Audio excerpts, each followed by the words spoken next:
విలక్షణ నటుడిగా తనకంటూ ఒక గుర్తింపు తెచ్చుకున్న అద్భుతమైన మనసున్న సహృదయుడు, స్నేహశీలి మన రాజీవ్ కనకాల గారు.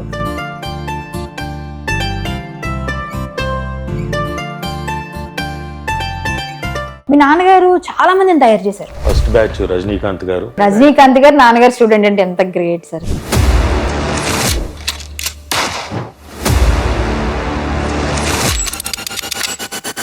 మీ లవ్, మీ పెళ్లి, స్మైల్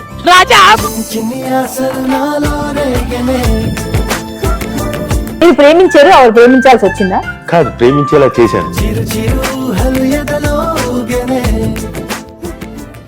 సినిమాల్లో బాగా ఎన్టీఆర్ గారితో అనుబంధం కదా. ఇప్పుడు నేను ఏదైతే ప్రొడక్షన్ ఇంకోటి చేద్దాం అనుకున్నాను, దానికి తనే వచ్చి క్లాప్ కొట్టడం. మా మదర్ పోయినప్పుడు ఫస్ట్ వచ్చిన వ్యక్తి తనే. పేరు కూడా తంది నా ఫోన్ లో వేరుగా ఉంటుంది. కిడ్ అని పెడతాడు తన ఫోన్ లో, నా పేరు కిడ్ అని ఉంటుంది. నా దగ్గర అతని పేరు రాజు అని ఉంటుంది.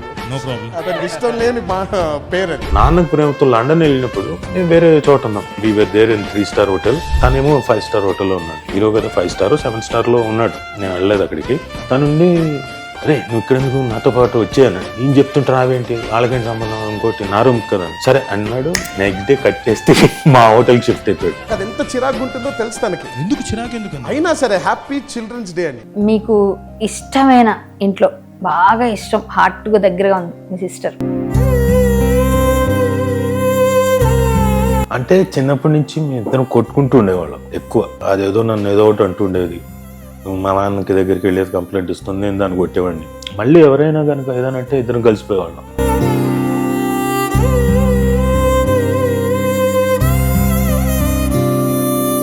అందరికీ నమస్తే, నేను మీ Kalyani Padala. Welcome to my show and welcome to Manam TV. 35 సంవత్సరాల పైగా జ్యోతిష్య శాస్త్రంలో పరిణితి చెంది ఉచితంగా జ్యోతిష్యం చెప్తూ, అలాగే మన తలరాతను మార్చేవి రత్నాలు మాత్రమే అని అందరికీ అర్థమయ్యేలా తెలియచెప్పిన వారు రత్నాల కింగ్ లక్ష్మీ గణపతిరావు గారు. వారు 6 JVR ద్వారా చాలా మంచి సేవలు అందిస్తున్నారు. ఇంకెందుకు ఆలస్యం, మంచి డైమండ్స్ కానీ రత్నాలు కానీ మనం తెలుసుకోవాలి, కొనుక్కోవాలంటే 6 JVRకి వెళ్ళండి. నా షోని స్పాన్సర్ చేస్తున్నందుకు ధన్యవాదాలండి రత్నాల కింగ్ లక్ష్మీ గణపతిరావు గారికి. ఈరోజు మీ అందరితో నేను ఒక మంచి అద్భుతమైన పర్సనాలిటీని పరిచయం చేయబోతున్నాను. ఇండస్ట్రీలో తనదంటూ ఒక ముద్ర వేసుకొని అటువైపు హీరోగా, ఒకవైపు అంటే బుల్లితెర నుంచి పెద్ద తెర వరకు, వెండి తెర వరకు తళుకు తళుకుమంటూ ఇంట్లో అందరూ తారల్లా మెరిశారు. ఆ వారి ద్వారా తర్ఫీదు పొందిన వారు ఎంతో మంది తారలుగా మన మధ్య ఇప్పటికీ వెలుగొందుతున్నారు. అటువంటి అద్భుతమైన అంటే చరిత్ర కలిగిన ఫ్యామిలీ అని చెప్తాను. ఇంటిలోనూ మనసులోనూ కూడా బంగారాన్ని పెట్టుకున్నారు వాళ్ళు. కనకం వారి ఇంటి పేరు, అర్థమైంది అనుకుంటా ఇప్పటికే. సో వారి తరంలో ఇంకా వస్తూనే ఉన్నారు, జనరేషన్లో వాళ్ళ ఇంట్లో ఇంకా వస్తూనే ఉంటారు అలా. ఎందుకంటే వాళ్ళ దగ్గర పెద్ద ఫ్యాక్టరీ ఉంది, నటన ఫ్యాక్టరీ ఉంది వాళ్ళ ఇంట్లో. సో వాళ్ళందరినీ ఇంకా తయారు చేస్తూనే ఉండాలి అనుకుంటూ ఇప్పుడు తరానికి మంచి విలన్గా పరిచయం అవుతూ ఇంకా ఇంకా మంచి విలక్షణ నటుడిగా తనకంటూ ఒక గుర్తింపు తెచ్చుకున్న అద్భుతమైన మనసున్న సహృదయుడు, స్నేహశీలి మన రాజీవ్ కనకాల గారు. వారిని ఈరోజు మీ అందరికీ తన స్వాగతం, ఇప్పుడు ఏవైతే ఉన్నాయో ఇంకా ఇంకా చేస్తున్న ప్రాజెక్ట్స్ గురించి, ఇంకా చేయబోతున్న వాటి గురించి, అన్నిటి గురించి మాట్లాడదాం. చాలా చాలా మంచి విషయాలు మాట్లాడాలి. నాకైతే ఎగ్జైటింగ్గా ఉంది, కానీ కొంచెం టెన్షన్ కూడా ఉంది. ఎందుకంటే ఆయన యాంకర్ కూడా. ఆయన ముందు నేను హనుమంతుని ముందు కుప్పుగెంతులు అనమాట, నేను యాంకరింగ్ చేయడం అనేది. సో ఇవన్నీ కొంచెం బెరుకుగానే ఇట్లా నేను చేస్తున్నాను. సో వారిని పరిచయం చేసేస్తున్నాను. నమస్కారం అండి రాజీవ్ కళ్యాణి గారు. ఇప్పుడు మొత్తానికి నాకు ఈ 6 JVR ప్రోగ్రామ్ ద్వారా నా తలరాతను మార్చబోతున్నారు కదా. అయితే ముందు మీరు ఏం చేయాలంటే, ఈ ప్రోగ్రామ్ అయ్యేసరికి ఆయన ఎవరు లక్ష్మీ గణపతి గారు కదా, ఆయనకు ఫోన్ చేసి మా రాజీవ్ తలరాత మారాలి కాబట్టి వజ్రం వైడ్యూర్యం ఫ్రీగా ఇప్పించండి. సూపర్ అండి, ఇది బాగుంది. ఇంకా అందరూ మొత్తం 6 JVR షోకి మొత్తం వచ్చిన వాళ్ళంతా ఇది చూసిన వాళ్ళందరూ అది ప్రయత్నం చేస్తానండి. అది ఏ విధంగా ఫ్రీ అయినా మీరు డబ్బులు ఇచ్చి కొనుక్కుంటారు నాకు తెలీదు. మళ్ళీ అదేంటది అలా కాదు, మీరు చెప్పండి ఆయనకి. ఇలా రాజీవ్ కనకాలు అడిగాడండి, ఓన్లీ కనకం ఉంటే సరిపోదంట, దానికి డైమండ్ వజ్రాలు వైడూర్యాలు కూడా ఉండాలంట, అప్పుడు దానికి అందం వస్తుంది. కాబట్టి కనకాలే కరెక్ట్, మీరు ఆయనకి ఇచ్చేయండి ఒకటి అని చెప్పండి. నా ప్రోగ్రామ్ స్పాన్సరింగ్ ఎత్తేస్తారు సార్. చిచి మీరు అందరికి ఇస్తే అవుతుంది, నాలాంటి వాడికి ఇస్తే ఏమవుతుంది? మీకేం పర్వాలేదు, ఇవ్వచ్చు. ఇచ్చే వర్తి ఉన్న వాళ్ళు మీరు. అయ్యో థ్యాంక్ యూ సో మచ్. అలాగే చెప్పాను. Thank you sir. ఇప్పుడు మనం ఎలా ఉన్నారు ఫస్ట్ ముందు మీరు? ఐఎమ్ గుడ్, వెరీ ఫైన్, హ్యాపీగా ఉన్నారు? హ్యాపీగా ఉన్నా. అంటే అంతకు ముందు బాగా లావు ఉన్నవాడిని, ఇప్పుడు దాదాపు సన్నయ్యారు. అప్పటికన్నా సన్నబడ్డారు. అదైతే నేను కూడా ఇంకా సన్నబడాలి, సన్నబడుతూనే ఉన్నాను, ప్రాసెస్ లో ఉన్నాను. అది ఆరోగ్యపరంగా కూడా మంచిది బేసిక్ గా అది. ప్లస్ తర్వాత ఇప్పుడు నా యాక్టింగ్ కెరియర్ కి చాలా అవసరం సన్నబడ్డం అనేది. సో అందుకని చెప్పేసి కంటిన్యూస్ గా నేను నా వర్కౌట్స్, డైట్ అన్ని జాగ్రత్తగా చూసుకుంటున్నాను. సార్, మా కార్యక్రమానికి ఎవరు వచ్చినా నేను నాహం కర్త హరిం కర్త హరియేవ కేవలం అన్నట్టుగా శ్రీకృష్ణ భగవానుని అనుగ్రహం మీకు ఉండాలని భగవద్గీతని అందిస్తాం. ఇది మీ దగ్గర ఉంటే అన్ని చింతలు పోతాయి. పాకెట్ భగవద్గీత అది. అదే ఉంటే పోతాయి కాదు, దీన్ని చదివితే పోతాయి. అదే చదివితే, అది నాదే కరెక్షన్, కరెక్ట్. అది ఉంటే కూడా మంచిది సార్, మనకి పాజిటివ్ వైబ్స్ ఉంటాయి. డెఫినెట్ గా, ఎందుకంటే దాంట్లో ఉన్న ప్రతి అక్షరం జీవితానికి చాలా హెల్ప్ అవుతుంది కాబట్టి.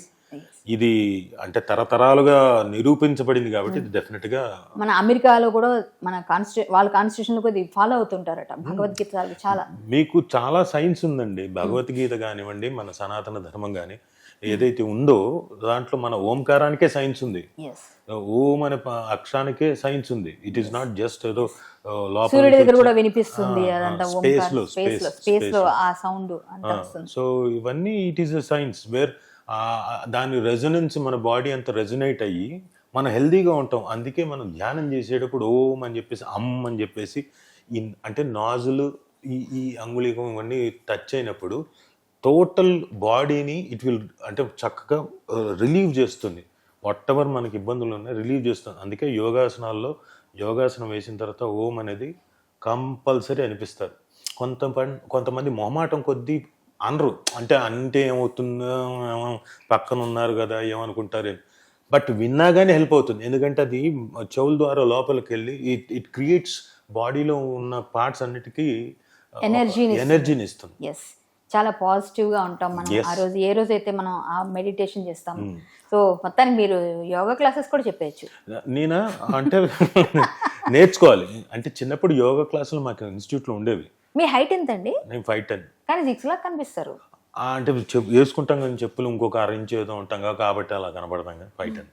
నేను 6 ఉంటారు అనుకున్నాను. లేదు 5'10". అబద్ధాలు చెప్పారన్నమాట మీరు, నిజాలే చెప్తారు. అర్థమైపోయింది. సార్, ఈ రోజు మీ గురించి నేను చాలా విషయాలు తెలుసుకోవాలనుకుంటున్నాను. ఎందుకంటే మీ గురించి నాకు కొంచెమే తెలుసు. ఏంటంటే ఆర్టిస్ట్గా, ఒక కొలిగ్గా, మామూలుగా చూడటం, మనం కలిసి పనిచేసాం, ఎన్నో సంవత్సరాలుగా చూస్తున్నాను కాబట్టి.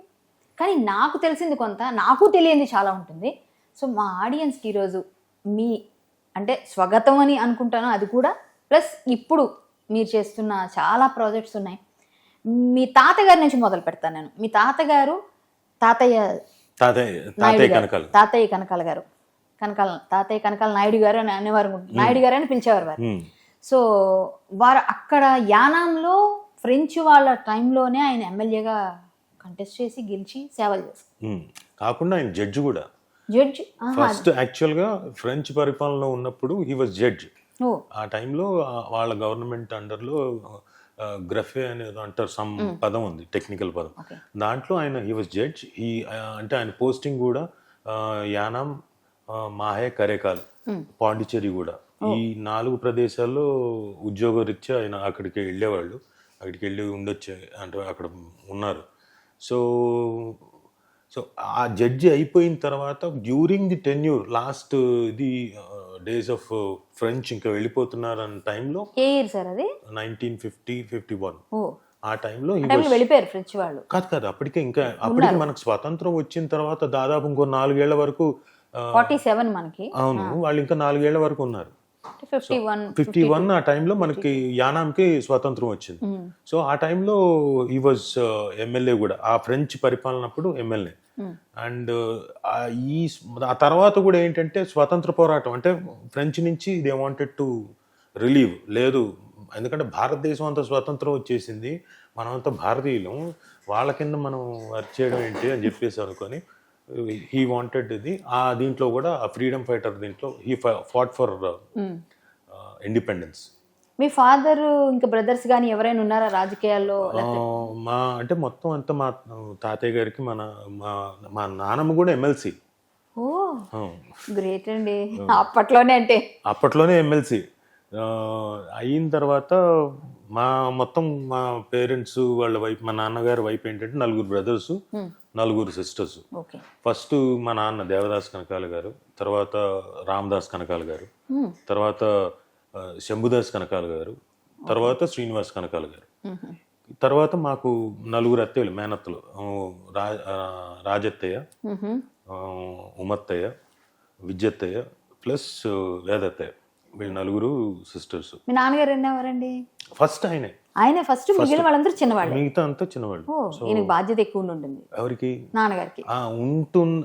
ఉంటుంది కానీ ఈయన హీ వెంట్ విత్ హిస్ అంటే డ్రీమ్స్, ఆయనకు ఒక యాక్టర్ అవ్వాలని అవన్నీ. సో బాధ్యత పెద్దగా తీసుకోలేదు. అది మా నాన్నమ్మకి మా తాతగారికి కూడా హర్టింగ్, అంటే కొంచెం ఎక్కడో ఇబ్బంది ఉండేది. అప్పట్లో కొంచెం తక్కువ ఉండేది కదా ఇండస్ట్రీ, యాక్టింగ్ అంటే ఎంకరేజ్ చేయడం.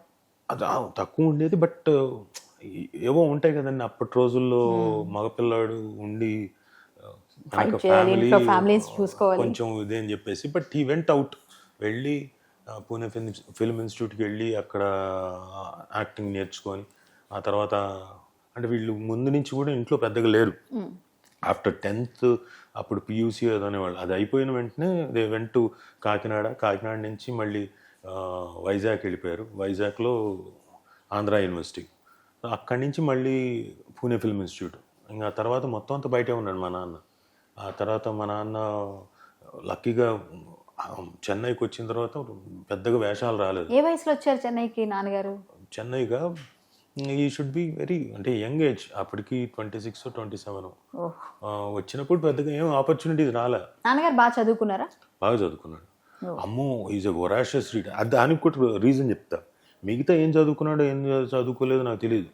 కానీ ఎప్పుడైతే ఈ యాక్టింగ్ దీనికోసం వచ్చాడో పూణే ఫిల్మ్ ఇన్స్టిట్యూట్కి వెళ్ళిన తర్వాత first South Indian film actor to be trained మా ఫాదర్. అంతవరకు ఎవరో ఏ యాక్టర్ సౌత్ ఇండియా నుంచి వెళ్ళి పూణే ఫిల్మ్ ఇన్స్టిట్యూట్లో సీట్ సంపాదించుకొని ట్రైన్ అయిన వాళ్ళు లేరు.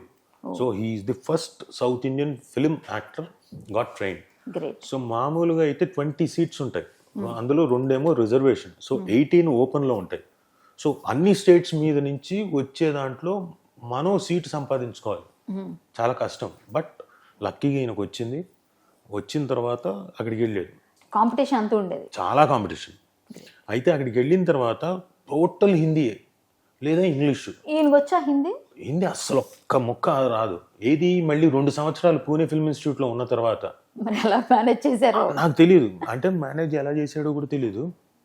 ఇంగ్లీష్ వచ్చి అనుకుంటా కదా. ఇంగ్లీషు ఆ తర్వాత అక్కడి నుంచి ఇంకా తర్వాత నుంచి ఎక్కువ ఫ్లూయెన్సీ వచ్చింది.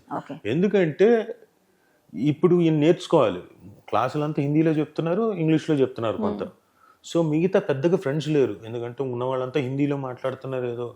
సో ఈ కన్వర్సేషన్స్ ఈ నేర్చుకోవడం కోసమని పూణే ఫిల్మ్ ఇన్స్టిట్యూట్ ఉన్న లైబ్రరీలోకి వచ్చినవాడు ఎక్కువ శాతం. చదవడం వొరాషియస్ రీడర్. ఆ తర్వాత అలవాటు ఆయనకి నేను చూసి, అంటే నేను ఆయన పోకముందు ఒక 2 ఏళ్ల ముందు నుంచి తగ్గింది, కానీ అంతకు ముందు వరకు చదవడమే. ఒక పుస్తకం పట్టుకున్నాడంటే తెల్లారి 3:30-4 గంటల వరకు కూర్చొని చదివేవాడు. నైట్ 9:30-10కి చదవడం మొదలెడితే తెల్లారి 4 ఒక పుస్తకం. అలా ఆయన లైబ్రరీ చాలా పెద్ద లైబ్రరీ మా దగ్గర. పుస్తకం చూస్తే నిద్ర వచ్చేస్తుంది మనకి. కానీ ఆయనకి అసలు ఆయన దాదాపుగా ఆయన లైబ్రరీ వచ్చి చాలా చాలా కొన్ని వేల పుస్తకాలు. నేను కొన్నేమో ఇంకా నేను ఎట్లాగో ఆయన పోయిన తర్వాత ఎవరు మిగతా వాళ్ళకైనా ఉపయోగపడుతుందని తెలుగు సాహిత్యం అంతా నేను FNCCకి డొనేట్ చేశాను. లక్కీగా ఎందుకో నేను ఇంగ్లీష్ కూడా ఇచ్చేద్దాం అనుకున్నాను టు సమ్వన్ హూ కెన్, ఎందుకంటే అది సినిమాకి సంబంధించిన పుస్తకాలు బాగా. నేను అస్సలు అంటే నాకు అవసరం రాలేదు. మా నాన్న ఉన్నారు పెద్ద యూనివర్సిటీ, ఆయన రోజు నేను ఎప్పుడైతే థియేటర్ ఆర్ట్స్ జాయిన్ అయ్యానో, BA థియేటర్ ఆర్ట్స్, నాకు అక్కడ కొన్ని చాలా డౌట్లు ఉండేవి. రోజు సాయంత్రం వచ్చిన తర్వాత క్లాస్లో కూర్చొని నాన్న అడిగేవాడిని. ఊరికే ఇప్పుడు ప్రాక్టికల్స్ చేసేవాడిని. ప్రాక్టికల్స్ అంతా నాకు తెలుసు, కానీ థియరీ తెలియదు. వచ్చి కూర్చున్న తర్వాత సాయంత్రం పూట 6 o'clock అలా మొదలెడితే ఆయన నైట్ 9 వరకు కంటిన్యూస్గా 3 గంటల సేపు నాకు థియరీ. సో అప్పుడు నాకు చదవాల్సిన అవసరం రాలేదు. విన్ని జ్ఞానంతోనే మాక్సిమం. మా మొత్తం అంతా ఆ పుస్తకాల్లో ఉండే సారాంశం అంతా నాకు చెప్పేశాడు. ఇంకా నేను చదవాల్సిన అవసరం ఎక్కడుంది? సో 5 ఏళ్ళు నాకు అలా కంటిన్యూస్గా ప్రతిరోజు నేను కూర్చునేవాడిని. ఈ రోజు సాయంత్రం పూట డిస్కషన్ ఉండేది. ఎక్సెప్ట్ మధ్యలో ఏదైనా షూటింగ్లో ఉంటే ఎస్కేప్ తప్ప మిగతా అన్ని చాలా రోజులు కూర్చొని. గ్రేట్ పర్సనాలిటీ అండి నాన్నగారు అయితే. మాత్రం మీ నాన్నగారు నిజంగా, మీ నాన్నగారు చాలా మందిని తయారు చేశారు. నాన్న అమ్మ ఇద్దరు కలిసి. అసలు వాళ్ళిద్దరు అసలు ఒక ఆది దంపతుల. ఇండస్ట్రీలో వాళ్ళ గురించి చాలా ఎక్కువ ప్రైజ్ చేస్తారు, చాలా ఎక్కువ చెప్తారు. మా నాన్న సక్సెస్ వెనక ఉన్నది మా అమ్మ. ఎందుకంటే ఒకవేళ గనక ఆవిడ వాళ్ళిద్దరు గురించి, వాళ్ళిద్దరు ఎక్కడ కలుసుకున్నారు, వాళ్ళిద్దరూ ఎలా ఇన్స్టిట్యూట్ రన్ చేశారో, అందులోంచి మనకు వచ్చిన ప్రొడక్ట్స్ ఇప్పుడు ఎలా ఉన్నారు వాళ్ళు కొంచెం చెప్పండి. సరే, ఫస్ట్ బేసిక్గా మా అమ్మ నాన్న ఇద్దరు కలుసుకుంది. మా నాన్న ఆవిడని అంతకుముందు, మా అమ్మ చాలా గొప్ప నటి, థియేటర్లో హైదరాబాద్ చుట్టుపక్కల ఆవిడ పేరు అంటే చాలా చాలా ఫేమస్. బొట్టు కూడా పొడుగ్గా భలే ఉంటుందండి అసలు నిజంగా. అంటే బాగుంటారు ఆవిడ. శ్రీ వైష్ణవులు అయ్యంగారు కదా, కాబట్టి ఆవిడకు అది ప్రత్యేకమైన స్టైల్. మిగతా వాళ్ళు, నేను ఫ్యాన్ ఆవిడ బొట్టుకి. సో ఆవిడ గొప్పగా స్టేజ్ మీద గొప్పగా నటించేది. అసలు ప్రెసిడెంట్ చేతుల మీదుగానే అవార్డులు అందుకున్న, బెస్ట్ యాక్ట్రెస్ అవార్డులు అందుకున్న లేడీ ఆవిడ. మా నాన్న ఎక్కడో ఈవిడ్ని స్టేజ్ పర్ఫార్మెన్స్ మీద చూసి అరే చాలా బాగా చేస్తుంది ఈవిడ అనుకున్నాడు. అయిపోయింది అక్కడితో. తర్వాత సాంగ్ అండ్ డ్రామా డివిజన్ అని ఇప్పటికీ ఉంది, తర్వాత ఉంటుందో లేదో తెలియదు, కానీ అందులో ఆవిడ అప్లై చేసింది. నాట్య విద్యాలయంలో నేర్చుకుంది మా అమ్మ. ఆ తర్వాత అప్లై చేసి, నాట్య విద్యాలయం అంటే అదొక డిప్లొమా కోర్సు, నాట్య విద్యాలయం అని డిప్లొమా కోర్సు అబౌట్ యాక్టింగ్. ఎక్కడ ఉంటుంది సార్ అది? అది ఎక్కడ ఉండేదో నాకు తెలియదు. అంటే హైదరాబాద్ లోనే, హైదరాబాద్లో బొగ్గులకుంట అనుకుంటా. నాట్య విద్యాలయం అంటే బొగ్గులకుంటలో ఆంధ్ర సారస్వత పరిషత్ ఉంది కదా, ఇప్పుడు తెలంగాణ సారస్వత పరిషత్ అంటే అక్కడ ఉండేది అనుకుంటున్నా, ఐఎమ్ నాట్ షూర్. సో అక్కడ చదువుకుంది. తర్వాత అప్పటికే ఆవిడకి BA అయిపోయింది. తర్వాత ఈ కోర్సు చేసింది. అంతకుముందే యాక్ట్రెస్ ఆవిడ. సో ఇది అయిపోయిన తర్వాత ఇక్కడ మన ఈ సాంగ్ అండ్ డ్రామా డివిజన్లో కలిశారు. కలిసిన తర్వాత చూశాడు కదా ముందు, ఈయన అప్పుడే అనుకున్నాడు అబ్బా చేసుకుంటే ఇలాంటి ఆవిడని చేసుకోవాలనుకుని అప్పుడే అనుకున్నాడు. తర్వాత ఈయన కూడా సాంగ్ అండ్ డ్రామా డివిజన్లో జాబ్ వచ్చింది. సో ఇద్దరు కొలీగ్స్ చాలా నాటికలు కలిసి చేశారు. ఇంకోటి ఆ 1.5 year ప్రాసెస్లో ఈయన మనసులో ఉంది కదా, ఈయన ప్రపోజ్ చేశాడు మా అమ్మకి. అయితే మా అమ్మ మా నాన్నకన్నా 6 ఏళ్ళు పెద్దది. ఓ, అంటే సచిన్ టెండూల్కర్, అంజలి గారు లాగా. సో నో ఇంపాసిబుల్, మా ఇంట్లో వాళ్ళు ఒప్పుకోరు, పెద్దోళ్ళు అయితే కొంచెం ఇంపాసిబుల్ ఒప్పుకోరని. అప్పటికి మా అమ్మ షీ వాజ్ 33. అసలు అలాంటి ఫ్యామిలీస్లో 33 years వరకు ఉండడం అనేది కష్టం, పెళ్లి కాకుండా. అలాంటిది వెంటనే అయిపోతాయి అప్పట్లో కూడా. అండ్ ఫ్యామిలీ బ్యాక్గ్రౌండ్ కూడా అలా ఉండింది. సో షీ వాజ్ ఇండిపెండెంట్, సపోర్టివ్గా కూడా ఉండింది సో ఫ్యామిలీకి. సో అందుకని సరే మా నాన్న కోసం అని, మా కోసం అని రాసి పెట్టిందేమో, అందుకని కాలేదు. మీరందరూ రావాలి కదా. సో మొత్తానికి ఏదో కన్విన్స్ చేశాడు, వాళ్ళు ఒప్పుకున్నారు. అయితే సాంగ్ అండ్ డ్రామా డివిజన్లో సెంట్రల్ గవర్నమెంట్ జాబ్లో ఇద్దరు ఒకే ఫ్యామిలీకి సంబంధించిన వాళ్ళు, ఇద్దరికి జాబ్స్ ఉండవు, కుదరదు, చెయ్యరు. అయితే వీళ్ళు మొత్తానికి మేనేజర్ని కన్విన్స్ చేస్తే ఆయన కూడా ఒప్పుకొని, అప్పుడే ఒక ఆయన సెంట్రల్ నుంచి కూడా వచ్చారు ఇన్స్పెక్షన్కి. వచ్చి వాళ్ళని కూడా, గవర్నమెంట్ కదా సార్ అది? గవర్నమెంట్ జాబ్ బాగానే ఇస్తారా పే అప్పట్లో? సెంట్రల్ గవర్నమెంట్ జాబ్ అండి, స్టేట్ గవర్నమెంట్ కాదు. ఓ మంచి, అంటే రిటైర్ అయ్యారు ఇద్దరు చక్కగా? కాదు, వదిలేసి వినండి, మొదలు పెడుతున్నా వినండి, ఇప్పుడే స్టార్ట్. చెప్పండి. సో మొత్తానికి కన్విన్స్ చేశారు. మా తాతగారు వాళ్ళకి చెప్తే వాళ్ళు ఒప్పుకోలేదు. మా అమ్మ వైపు ఉన్న తాతగారు వాళ్ళు అసలు ఒప్పుకోలేదు.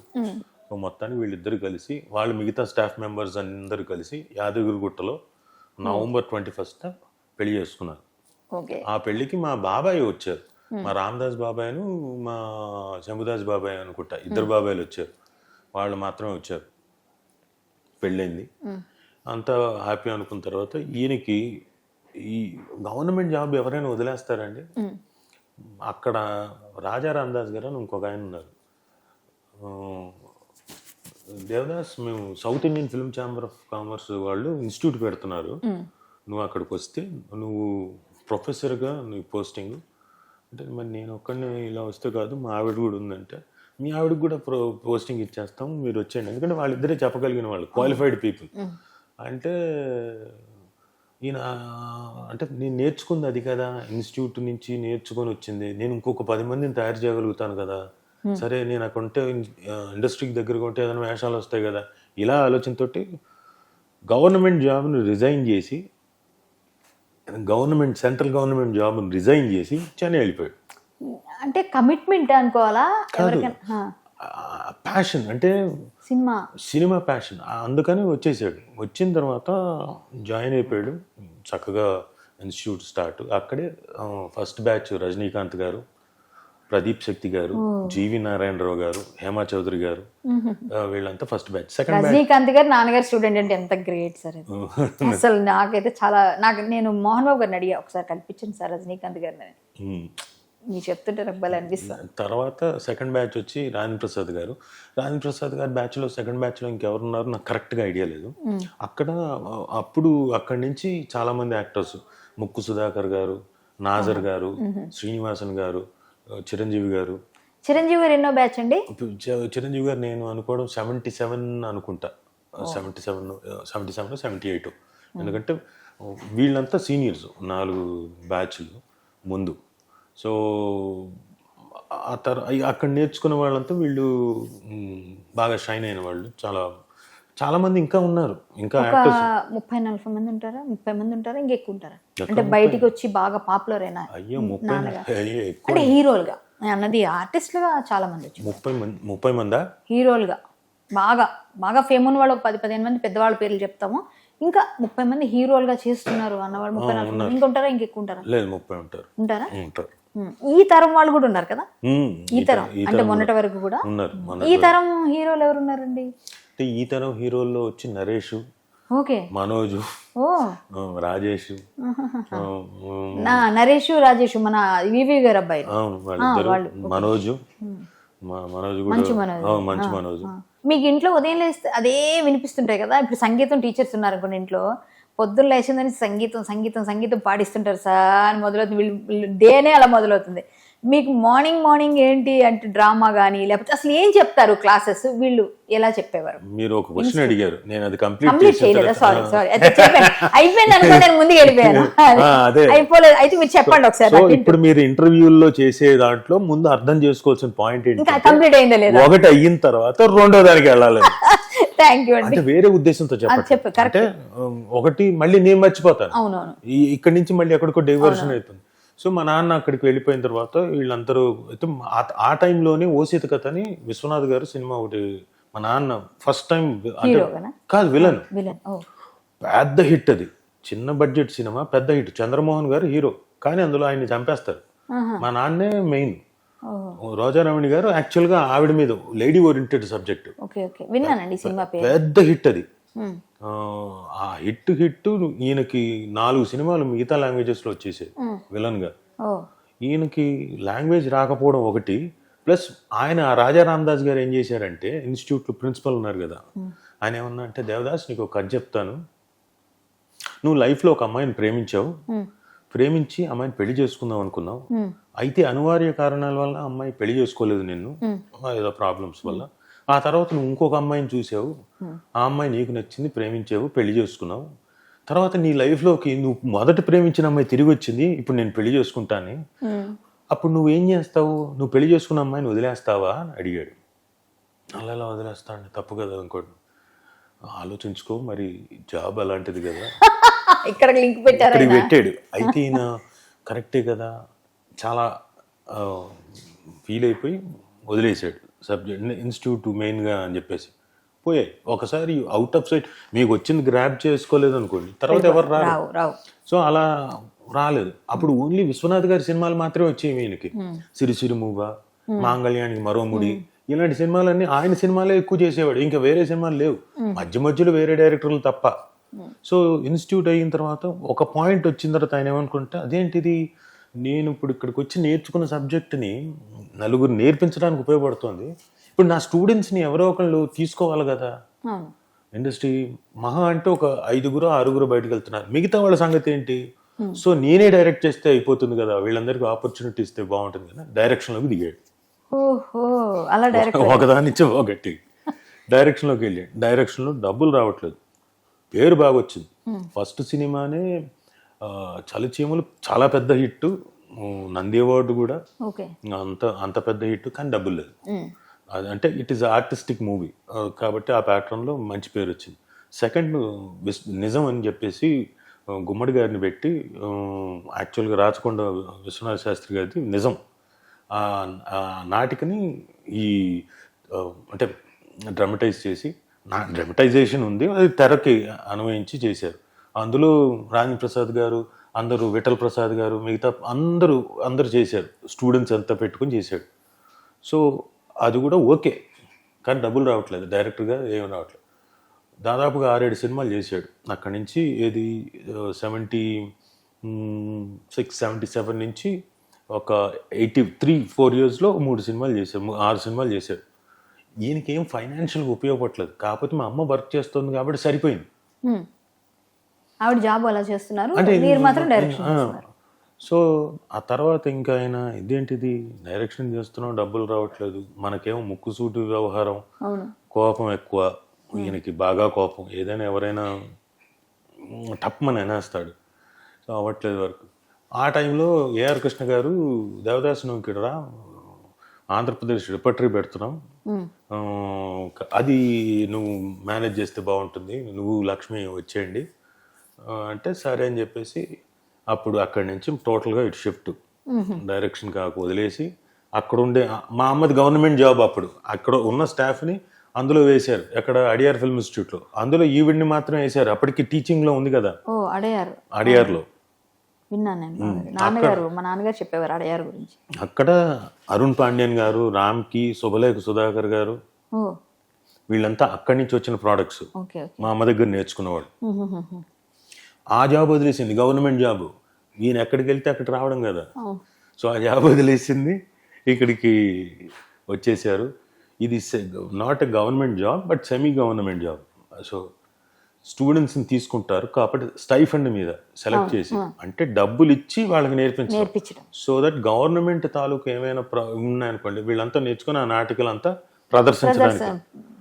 సో అందులో వచ్చిన వాళ్ళే, అందులో నేర్చుకున్న వాళ్ళే దీక్షిత్ గారు, భిక్షు గారు. మరి కాదు ఇక్కడ ఆంధ్రప్రదేశ్ రిపర్టరీ పెట్టారన్నారుగా, ఇక్కడ షిఫ్ట్ అయ్యారు. దీక్షిత్ గారు కూడా అక్కడే నేర్చుకున్నారా? భిక్షు గారు, వీళ్ళంతా పెద్ద మాస్టర్స్ తర్వాత. అంటే మీ నాన్నగారు స్టూడెంట్స్ వాళ్ళంతా అందరూ, మీకు ఎవరైతే గురువులు ఉన్నారో ప్రసాద్ రెడ్డి గారు, వాళ్ళు డిఎస్ఎన్ మూర్తి గారి దగ్గర మేము చేసాం. సో డిఎస్ఎన్ మూర్తి గారు, భాస్కర్ శివాల్ పరోక్షంగా మీ నాన్నగారు స్టూడెంట్స్ మేము. అవునా? ఓకే, అంతేలేండి, పరోక్షంగా. సో ఇక్కడికి వచ్చిన తర్వాత అందులో 2 years ఉన్నారు. ఆ తర్వాత గవర్నమెంట్ వాళ్ళు రన్ చేయలేక అది క్లోజ్ చేశారు. అదే టైంలో మా నాన్న అమ్మ ఇక్కడ మధు ఫిల్మ్ ఇన్స్టిట్యూట్కి వచ్చారు. అక్కడ మధుసూదన్ రావు గారి, అది జీవి నారాయణరావు గారి వల్ల ఆయన వచ్చి, మాస్టర్ మీరు రావాలి, మీకే తెలుసు సబ్జెక్ట్ అంతా, మీరే చెప్పాలంటే సరే అని వచ్చారు. వచ్చినప్పుడు ఇంకా అక్కడ ఫస్ట్ బ్యాచ్ ఆవుతి ప్రసాద్ గారు, అచ్యుత్ గారు, శివాజీ రాజా గారు, మీకు విజయ్ యాదవ్ గారు, వీళ్ళంతా అక్కడ, రాజేశ్వరి గారు, కామేశ్వరి గారు, వీళ్ళందరూ అక్కడి నుంచి వచ్చిన వాళ్ళే. సో ఆ తర్వాత సెకండ్ బ్యాచ్ లో సూర్య గారు, ఇప్పుడు మీకు తెలిసిన వాళ్ళు చెప్తున్నారు. వినోద్ బాలా గారు కూడా, ఆయన మధు ఫిల్మ్ ఇన్స్టిట్యూట్, కానీ మా నాన్న దగ్గర కాదు, మధు ఫిల్మ్ ఇన్స్టిట్యూట్ అనే తెలుసు నాకు. తర్వాత వచ్చి ఓన్లీ మా నాన్న దగ్గర కొంత సబ్జెక్ట్ నేర్చుకోవడం, థీసిస్ కోసం అని వచ్చేవాళ్ళు తప్ప నాట్ డైరెక్ట్ స్టూడెంట్ కాదు. Okay okay. So number of students. ఇంకా తర్వాత మేము ఏంటంటే 85 నుంచి ఇంకా ఇక్కడ వాళ్ళకి, మధుసూదన్ రావు గారికి మా నాన్నకి ఏదో మనస్పర్ధలు వచ్చాయి. దాని తర్వాత ఇంకా ఓన్ ఇన్స్టిట్యూట్ స్టార్ట్ చేసాం. ఓన్ ఇన్స్టిట్యూట్ స్టార్ట్ చేసే టైంకి జేబులో డబ్బు నయా పైస లేదు. బ్రహ్మాజీ గారు కూడా మా నాన్న స్టూడెంటే. వీళ్ళందరినీ నేను చిన్నప్పుడు వీళ్ళతో పాటు నేను క్లాసులు చేసేవాడిని, నేను యాక్ట్ చేసేవాడిని, వాళ్ళతో అన్ని ప్రాక్టికల్ క్లాసెస్ అన్నీ వెళ్ళేవాడిని. సో వచ్చిన తర్వాత ఎప్పుడైతే ఈయన ఓన్ ఇన్స్టిట్యూట్ పెట్టుకుంటానికి చిట్టి గారు ఉన్నారు కదా, ఇప్పుడు బాలయ్య బాబు సినిమాలు అన్నింటిలోనూ తెల్లగా ఒక ఆయన చిట్టి గారు ఉన్నారు కదా, ఆయన కూడా మా ఇన్స్టిట్యూట్ స్టూడెంటే. సో వచ్చిన తర్వాత, బయటకు వచ్చిన తర్వాత ఆ టైంలో చిట్టి గారు, బ్రహ్మాజీ గారు, ఒక 3-4 మాతో వచ్చేసారు మా నాన్నని సపోర్ట్ చేస్తూ అదే ఇన్స్టిట్యూట్ నుంచి. ఓకే. సో వాళ్ళు ఇచ్చిన కొంత డబ్బులతోటి వాళ్ళు కట్టే ఫీజు ఉంటుంది కదా దాంతో బయట ఒక ఇల్లు తీసుకొని ఇంకా అక్కడ స్టార్ట్ చేసాం. ఇంకా అప్పటి నుంచి ఇంకా అంటే కష్టపడటం అనేది పీక్స్. మా అమ్మ పొద్దున్న నిద్ర లేచి మాకు ఇన్స్టిట్యూట్ ఇల్లు ఒకటే, ప్లస్ కొంతమంది మరి ఇంట్లో పెట్టుకుంటే తప్ప కుదరదు చెప్పడానికి లేదు. కాదు అంటే హాస్టల్లో పెట్టుకుంటే తప్ప, హాస్టల్ అన్న పేరు మీద ఇంకో 4 పెట్టుకుంటే తప్ప డబ్బులు రావు. సో మెయింటైన్ చేయాలి కదా. సో హాస్టల్ అబ్బాయిలు ఒక 3-4, అమ్మాయిలకి ఫ్రీ, వాళ్ళు ఒక 3-4. వీళ్ళందరికీ పొద్దున్న 4:30కు లేచి వంట మొదలెట్టేది. అంటే మేము దాదాపుగా ఎవ్రీడే ఒక 11-12 మంది తినాలి. మార్నింగ్ బై 6 o'clock పైగా మా అమ్మకి స్నానం చేయకుండా నిష్టగా ఉండి అసలే వైష్ణవ సంప్రదాయం. సో బై 5:30 మొదలెట్టేసేది, బై 7:30 మొత్తం అన్ని చేసుకొని మా క్లాసెస్ 8:30 కల్లా స్టార్ట్ అవుతాయి వాయిస్ ఎక్సర్సైజ్ దగ్గర నుంచి. సో అక్కడ మొదలెట్టి మధ్యాహ్నం పూట కూడా మళ్ళీ బ్రేక్ తీసుకొని ఎవరికొకళ్ళకి మూమెంట్ క్లాస్ అప్పచెప్పి స్టూడెంట్కి వంట చేసేది మళ్ళీ ఫుడ్ భోజనానికి. మీరు ఎంత వయసు ఉంటారు అప్పుడు? చాలా చిన్నపిల్లలు ఉంది మేము. మా ఇన్స్టిట్యూట్ స్టార్ట్ చేసరికి 85 అంటే I'm hardly 11 years old. So అక్కడి నుంచి కష్టాలు, బట్ వాట్ ఎవర్ మాకేం అది తెలియనివ్వకుండా మమ్మల్ని పెంచారు చక్కగా. మేమంతా మా ప్రపంచం వేరే ప్రపంచం మాకు తెలియదు. ఇల్లు, ఇన్స్టిట్యూటు, ఆ స్టూడెంట్స్ తోటే మేము యాక్ట్ చేయడం, ఇదే మా ప్రపంచం. బయటకు ఊళ్ళకి వెళ్ళాలి ఇంకోటి అంత ఇది లేదు. సో ఇది మా ఇన్స్టిట్యూట్ ప్రస్థానం. అయితే ఇందాక మీరు ఇంకో క్వశ్చన్ అడిగారు, మీ ఫ్యామిలీలో ఇంకెవరు పాలిటిక్స్లో లేరా అని. మా బాబాయ్ ఇప్పుడు రామదాస్ కనకాల గారు బీజేపీని రిప్రజెంట్ చేస్తూ యానంలో is there. But it will take time. BJP లేదు కదా, బట్ హీస్ రిప్రజెంటింగ్ అండ్ బాగానే చేస్తున్నాడండి. Oh super sir. అయితే ఉన్నారు మొత్తానికి ఆయనకు వచ్చింది ఆ వారసత్వం. మీ తాతగారు మీకు వస్తుందేమో చూద్దాం ఫ్యూచర్ లో. మీరు ఎందుకు అలా నాకు కనిపిస్తారు నాకు. ఏం లేదండి అంటే నాకు రాజకీయాల్లోకి వెళ్ళాలని చెప్పిందే మీరు. నేను అలాంటి పనులే చేస్తుంటా. ఎవరైనా వస్తుంటే వాళ్ళని ముందుకు తోసి వెనక్కి వెళ్ళిపోతుంటారా? నన్ను మాత్రం పంపించారు. నన్ను రాజకీయాల్లోకి వెళ్ళండి, మీరు పైకి వస్తారు, బాగా మాట్లాడతారని చెప్పి తోసేశారు నన్ను. డెఫినెట్ గా అండి. ఎందుకంటే మీలాంటి వాళ్ళు ఉండాలి. అంటే వాయిస్ షుడ్ బి దేర్. చాలా మందికి వాయిస్ ఉండదు, మనసులో చాలా ఉంటుంది కానీ మాట్లాడలేరు. అలాంటి వాళ్ళకు ఒక వాయిస్ రిప్రజెంటేషన్ కావాలి కదా. అలాంటి వాళ్ళు ఉన్నప్పుడు వాళ్ళని చెప్తాం, ఎంకరేజ్ చేస్తాం. అంతే నేను చేసింది. Thank you so much. మీరు చెప్పారని కాదు కానీ మీరు ఎంత విజన్తో చెప్పారో నాకు కూడా ఎప్పుడు ఉండింది, కానీ ఏమోలే మనం వెళ్ళామనుకున్నా. కానీ ముందడుగు వేసా, అది కూడా కొంచెం కారణమే. మీరు కూడా ఇన్ఫ్లుయెన్స్ చేశారు కొంచెం. మీలో ఉండింది కాబట్టి చెప్పగలిగాను, మీలో లేకపోతే నేను చెప్పలేను. థ్యాంక్ యూ అండి, థ్యాంక్ యూ. మరి మీ లవ్, మీ పెళ్ళి, మీరు ఎలా అంటే మీ అమ్మ నాన్నగారు లవ్ మ్యారేజ్ చేసుకున్నారు, మీరు కూడా లవ్ చేసే చేసుకున్నారు. ఇప్పుడు మీ పిల్లాడు కూడా చేసుకుంటాడు కన్ఫర్మ్ గా. ఇప్పుడున్న జనరేషన్ మనం చెప్పలేము అంటే కన్ఫర్మ్డ్ గా లవ్ చేస్తారుగా మీరు. 100% కదా. చేయలేదు అనుకోండి వాడు రెడీగా ఉంటాడు. నువ్వు చేసుకున్నప్పుడు లేదా, మా తాత చేసుకున్నప్పుడు లేదా, ఇప్పుడు నా దగ్గరకు వచ్చినప్పుడు ప్రాబ్లమా అని చెప్పేసి అంటాడు కదా. కాబట్టి అనలేము. అదే కానీ మీరు ఎలా, అసలు మీరు ఏ ఇయర్ లో మొదలు పెట్టి ఇద్దరు ఇష్టపడ్డారో, ఎప్పుడు పెళ్లి చేసుకున్నారో? 95 మేము. మీరు ప్రేమించారు, ఆవిడ ప్రేమించాల్సి వచ్చిందా? కాదు, ప్రేమించేలా చేశాను. సుమగారు చూడండి ఇప్పుడు వస్తాయి నిజాలన్నీ. 95లో నేను అప్పటికే నా సింగిల్ ఎపిసోడ్లు నేను డైరెక్ట్ చేయడం మొదలెట్టేశాను. చేస్తున్నప్పుడు నాకు మొత్తం అంతా రష్ అంతా తీసుకెళ్ళి నేను 3 స్టార్ ఓన్లీ 3 స్టార్ ఎలక్ట్రానిక్స్ ఉండేది ఆ టైంలో. అక్కడికి వెళ్ళి ఎడిట్ చేసుకుందామని రష్ అంతా డంప్ చేసి తర్వాత వచ్చి ఎప్పుడు చూసారు ఫస్ట్ అవుట్? అదే చెప్తున్నా కదా. అయితే అక్కడికి వెళ్ళి రష్ అంతా డంప్ చేసి మళ్ళీ నెక్స్ట్ డే వచ్చి ఎడిట్ చేసుకోవాలి. మీర్ గారు నాకు బాగా పరిచయం. ఆయన పక్క ఎడిట్ రూమ్లో ఉన్నారు, ఎడిట్ చేస్తున్నా అంటే ఆయన విష్ చేయడం కోసం సార్ అని చెప్పేసి తలుపు తీశారు.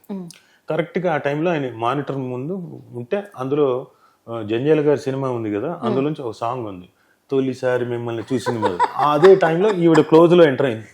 ఓహో ఈ అమ్మాయి ఎవరో బాగుందే, ఇంతవరకు ఇంతవరకు మనకు కనపడలేదే, అయ్యయ్యో ఉండుంటే ఈ పాటికే లవ్లో పడేసేవాళ్ళం ఏంటి సరే అనుకున్నాను. సరే అప్పటికి ఇండస్ట్రీలో ఉన్నా కానీ కనపడలేదు ఎప్పుడు. తర్వాత 95లో కనపడింది మాధురి అని సింగిల్ ఎపిసోడ్. సరే సింగిల్ ఎపిసోడ్కి జీకే మోహన్ గారు ఆయన సింగిల్ ఎపిసోడ్ అంటే దాంట్లో ఒకరోజు వెళ్ళాను, చేస్తున్నాను. వన్ డేలో పెద్దగా మాట్లాడే ఇది కూడా ఉండదు కదా, ఛాన్స్ కూడా. సరే ఏంద్రా ఉండే ఇంకో రోజు ఉంటే బాగుండునే, అప్పుడు మన టాలెంట్ బయటపడుతుంది, బాణాలన్నీ తీసి సంధించవచ్చు అనుకున్నాను. కానీ లేదు, వన్ డే అనుకున్నారు. లక్కీగా రెండో రోజు కూడా ఉండింది, కానీ అప్పుడు కూడా కుదరలేదు. ఎందుకంటే ఆ రెండో రోజు నాది హాఫ్ డేనే. బాచి ఇంత మరీ తక్కువ టైం, సర్లే ఇంకో రోజు ఎప్పుడైనా ఇంకెక్కడైనా తగలకపోతుందా అనుకున్నాం. తర్వాత మా నాన్న డైరెక్ట్ చేస్తున్న మేఘమాల అనే సీరియల్ ఆ టైం, ఆ మేఘమాలకు ముందే, మేఘమాల లేదు మేఘమాలే, మీరు గారిది జీవన్ రాగాలని చెప్పేసి మన తెలుగు వాళ్ళ సాంప్రదాయాల మీద మొత్తం అంతా పాటలు, అన్ని రకాల సాంప్రదాయాల మీద పాటలు. అది దాంట్లో నేను ఒక సాంప్రదాయం ఏంటంటే పెళ్లి తంతు అనేది 5 రోజులు జరిగేది కదా, 5 వరకు 5 రోజులు 7 రోజులు. ఆ 5 రోజుల పెళ్లి ఎలా జరుగుతుందని దాని మీద పాటలు అంతా ఉంటుంది. వీళ్ళంతా వంత పాటలు అంటే వెనక పాడేవాళ్ళు, సనా గారు సుమ అంతా లిరిక్లు పాడే వెనక ఉండేవాళ్ళు. నా పక్కన ఇంకొక అమ్మాయిని ఎవరినో పెట్టారు పెళ్లి సెటప్ లో. కూర్చుని ఆ అమ్మాయి ఎవరు కొత్త పెళ్లి కూతురు, ఇప్పుడు అంటే సరే అని చెప్పేసి కూర్చున్నాం. పెళ్లి సెటప్ తాళి కట్టేది కట్టేసాం. సాయంత్రం ఏమన్నారంటే మీరు గారు, అమ్మ రేపు పొద్దున్న శోభనం తాలూకు ఇదమ్మా ఆ సాంగ్ అది చేద్దామంటే వీళ్ళకి వాళ్ళ మదర్కి కంగారు పుట్టేసింది. ఆ పెళ్లి ఉండడం చూడడానికి చాలా ఎఫెక్టివ్గా ఉంది. ఓయమ్మ రేపు పొద్దున్న శోభనం అంటే ఎలా ఉంటుందో అనుకొని వాడు కంగారు పట్టి రాలే మరుసటి రోజు. అయ్యో అందరు నవ్వుకుంటున్నాం లొకేషన్లో, కంగారు పడ్డారు వెళ్ళిపోయారని. సరే అయిపోయిన తర్వాత ఇప్పుడు ఏం చేయాలి, మరుసటి రోజు షూట్ చేయాలి. లేదు అమ్మాయి లేదు, ఇప్పుడు మొత్తం ఒక రోజు షూటింగ్ అంతా వేస్ట్ అయిపోయింది. ఇప్పుడు ఎలా ఎలా ఎలా ఇంకో పెళ్లి కూతురు అంటే ఇప్పుడు సడన్గా ఆల్ ఆఫ్ సడన్గా అనుకొని నేనేమో మనసులో ఇంకా ఎవరో అనుకుంటారని పక్కనే ఉంది కదా అమ్మాయిని తీసుకొచ్చి కూర్చోబెట్టండి కూర్చోబెట్టండి అనుకుంటున్నా. లక్కీగా మీరు గారు కూడా సుమా నువ్వు రామ్మా నువ్వు పెళ్లి కూతురుగా, అంతకుముందు వెనక పాడిన వ్యక్తి ఇప్పుడు పెళ్లి కూతురుగా సైలెంట్ గా. సో అలా కూర్చుంది. అనుకున్నవన్నీ అలా జరుగుతూ ఉంటాయి. గట్టిగా మనకి సంకల్ప బలం అంటారు, సంకల్ప బలం అంటే సంకల్ప సిద్ధి జరుగుతుంది. మీకు జరిగింది. ఆ తర్వాత అప్పుడు కూడా నేను పెద్దగా ఎక్స్ప్రెస్ చేయలేదు, కాకపోతే లుక్స్ ఇస్తూ ఉండేవాడిని, కానీ దద్ది పెద్దగా రిసీవ్ చేసుకునేది కాదు. అయిపోయిన తర్వాత మేఘమాల టైంలో ఇంకా మా నాన్న షూటింగ్లో లిబర్టీ ఉండేది కదా, ఒకరోజు వెళ్ళి ఎక్స్ప్రెస్ చేశాను. ఇంకా కష్టం, ఓపెన్గా చెప్తేనే బెటర్ అని ఎక్స్ప్రెస్ చేశాను. నాకు తెలుసు వెంటనే నో అన్న ఆన్సర్ వస్తుంది. తనకు అప్పటికి అర్థమవుతుంది. మేఘమాల టైంకి వచ్చేసరికి నేను చేసే కోచేష్టలు అంతా తనకు అర్థమవుతుంది. వీడు కొంచెం ఏదో తేడాగా ఉన్నాడు, వీడు మన వైపు అని చెప్పేసి అర్థమయ్యేలాగే చేస్తున్నా. సో ఒకరోజు వెళ్ళి చెప్పాను నో అని. వెంటనే కళ్ళ నిండా నీళ్లు పెట్టుకున్నాను. ఎదురుగా ఉంటే మరి అమ్మాయిలు ఎవరైనా పాపం కరిగిపోతారు కదా అయ్యో అని. సరే అని చెప్పేసి లేచి వెళ్ళిపోయాను. వెళ్ళిపోయిన తర్వాత పైన ఉన్నారు షూటింగ్, నేను కిందకు వచ్చి అలా చంద్రుడి వంక చూసి, నేను ఇటువైపు ఉన్నాను, నా బ్యాకే కనపడుతుంది అని ఒకసారి అలా అనుకొని ఇంకా అక్కడి నుంచి వెళ్ళిపోయాను. నాకు తెలుసు నేను వెళ్ళిపోయిన తర్వాత 3 days మళ్ళీ షూటింగ్ లొకేషన్ రాలేదు. టెక్నిక్ అంటారు అది. అయ్యో చాలా టెక్నిక్లు అలాంటివన్నీ. బాబు బాగా నేర్చుకోండి ఇలాంటివన్నీ కొత్తగా. అలా కాదు, డబ్బులు ఇచ్చిరండి నేర్పిస్తా. ఒక్కొక్కళ్ళు ఒక్కొక్క విధంగా పడతారు. అయ్యో బాబు పెద్ద డిక్షనరీ మీరు. అంతే లడికి పడితే మగర్ పటానికే తరికే డిఫరెంట్ అవుతాయి. చెప్పండి సార్ చెప్పండి, వచ్చి తెలుసుకుంటాం. సో అలా అయిపోయిన తర్వాత 3 days తర్వాత వచ్చాను. అనుకోకుండా తనకి కార్ లేదు. సో బెనర్జీ గారు ఉండి, సిసి క్రియేటివ్ కమర్షియల్ బెనర్జీ గారు ఉండి, అమ్మ సారీ కార్ లేదు మీరు ఆటోలో వెళ్తారా, ఆటోకి చేస్తామంటే తనే ఇనిషియేటివ్ తీసుకుని ఎందుకండి రాజీవ్ గారు ఉంది కదా రాజీవ్ దీంతో వెళ్తా అంటే సరే అన్నాను నేను. సో మొత్తానికి ఆ కార్ వేసుకొని అప్పటికి 3 రోజులు ఏందో మాట్లాడి మీరు వెళ్ళడం మొహం కూడా చూపించిన. అంతకుముందు ఏంటి రోజు లొకేషన్ లో కనపడేవాడు, 3 days కనబడలేదు. నేను పైగా అందులో నేను వేరే క్యారెక్టర్ చేస్తున్నా, బట్ కనపడలేదు. రోజు కనపడేవాడు కనపడలేదు. అయిపోయిన తర్వాత ఇంకా ఇంటికి వెళ్ళేటప్పుడు అక్కడ మళ్ళీ ప్రపోజ్ చేశాను. ఇంకా ఆ రోజు ఎస్ అనింది. అట్లా మొత్తానికి సుమా కనకాల గారిని అలా బుట్టలో వేసారంటారు. ఇప్పుడు ఏంటండి మీకు ఎలా సపోర్ట్ చేస్తారు, ఏ విధంగా ఉంటుంది? వీళ్ళందరూ ఏంటంటే చాలా చాలా మాట్లాడతారు, కానీ మీ ఇద్దరిని చూస్తే మీ ఇంటికి వచ్చాను నేను, ఎంత అన్యోన్యంగా చిలక గోరింకలా ముద్దుగా ఉంటారు. వచ్చిన వాళ్ళు ఎంత బాగా ఆదరిస్తారు, తల్లిదండ్రులు అంత బాగా మీకు సంస్కారవంతంగా నేర్పించారు, అవన్నీ కనిపిస్తాయి. మీ ఇంటికి వస్తే చాలా ప్లెజెంట్గా ఉంటుంది. ఇల్లు కూడా చాలా కూల్గా, ఎక్కడ ఉండాల్సిన వస్తువులు, ఆవిడ టేస్ట్ అద్భుతం నిజంగా. ఆవిడ వంటలు, ఆవిడ మాటలు అన్నీ ఇంకా ఆవిడ ఒక అంటే అద్భుతం అనే చెప్పాలి. అసలు మీరు నిజంగా భలే భలే భలే ఎంచుకున్నారు సార్ మీ సెలక్షన్. అంటే అప్పుడు నాకు తెలియదు కదండి, కానీ అంటే తెలుస్తుంది ఒక వ్యక్తిలో చిన్న స్పార్క్, స్మైల్ కానివ్వండి, ఆ ఓర్పు కానివ్వండి, ఏదో ఒకటి తెలుస్తుంది. ఒకటే ఇదేంటంటే మా నాన్న వాళ్ళు ఒప్పుకుంటారు లేదా అనే డౌట్, మా నాన్న వాళ్ళు ఒప్పుకుంటారు లేదా అనే డౌట్ కూడా లేదు నాకు. మీకు ఏదో నచ్చదంటే కదా పాలు, అరటిపండు, అది ఏమిటండి అసలు? అది అయ్యయ్యో అదేంటి సార్? అది నాకు పాల వాసన పడదండి. ఇంకా అందులో పచ్చి పాల వాసన అంటే అదేదో ఇబ్బందిగా ఉంటుంది నాకు. అందులో సంప్రదాయమా అది? వాళ్ళకి ఏంటంటే పెళ్లి జరిగిన రోజున మొత్తం వాళ్ళు ఒక 50 మంది నుంచి 100 మంది దాకా వచ్చారు కేరళ నుంచి, మొత్తం బంధువులంతా వచ్చారు. మొత్తం అంతా అందులో అరటిపండు మ్యాష్ చేసి ఈ పచ్చిపాలు వేసి మొత్తం ఉండింది. వచ్చిన ప్రతి వాళ్ళు మనకి ఒక స్పూన్ 2 స్పూన్లు, వాళ్ళ దయ మన ప్రాప్తం. అది ఎంత నచ్చితే అంత పెట్టడమే మనం తినాల్సిందే. నేనేమో అనడం, వాళ్ళు పెట్టడం, వాళ్ళు అనడం పెట్టడం, వరుసగా 100 మంది. ఏంటది? కడుప చెరువా, పేటే గండిపేటే. మీరు అప్పుడు ఎలా ఫీల్ అయ్యారో కానీ మీ ఎక్స్ప్రెషన్ ఇప్పటికి కూడా అప్పుడు ఎక్స్ప్రెషన్ నాకు ఇప్పుడు కనిపిస్తుంది. నాకు అసలే ఇది చాలా ఇంట్రెస్టింగ్ గా ఉంటుందేమో అనుకుని అన్న చూస్తే అది వాసన ఇదొకటి వరుస క్యూ కట్టారు. ఇంకా మొత్తం కేరళని తీసుకురావాల్సిందన్న ఫీలింగ్. కేరళ వెళ్ళాలి. అక్కడ వింత సాంప్రదాయాలు ఇంకేమైనా ఉన్నాయా ఇలాంటివి? అక్కడ కూడా ఉంది, అక్కడ కూడా పెట్టారు వీళ్ళు. ఇక్కడ పెట్టారు, అక్కడ పెట్టారు. అంటే అక్కడ రాలేని పెద్దవాళ్ళు ఉంటారు కదా, మిగతా డిస్టెంట్ రిలేటివ్స్ వాళ్ళు. మేము వెళ్ళినప్పుడు ఏంటంటే ఇక్కడ నుంచి ఓన్లీ మా మదరు, మా సిస్టరు, నేను. ఇప్పుడు అక్కడికి వెళ్తే మనకు లాంగ్వేజే రాదు, వాళ్ళు ఏం మాట్లాడుకుంటున్నారు మనకు తెలియదు. నేను మా అమ్మ సిస్టర్ లోపల ఉన్నారు, ఆడవాళ్ళతో ఏదో మాట్లాడుతూ, వాళ్ళు ఏం మాట్లాడుతున్నారు కూడా నాకు తెలియదు, వీళ్ళకి రాదు వాళ్ళకి రాదు. సో నేను బయట కూర్చున్నా సార్, నేను ఏం చేయాలో తెలియక.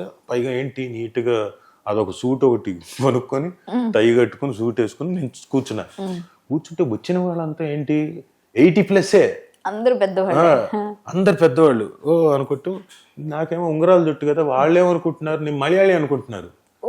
వచ్చి ప్రతి ఒక్కరు కూర్చోవడం, ముసలాయి వాళ్ళు వచ్చి అదే అదే అంటున్నాడు. నేను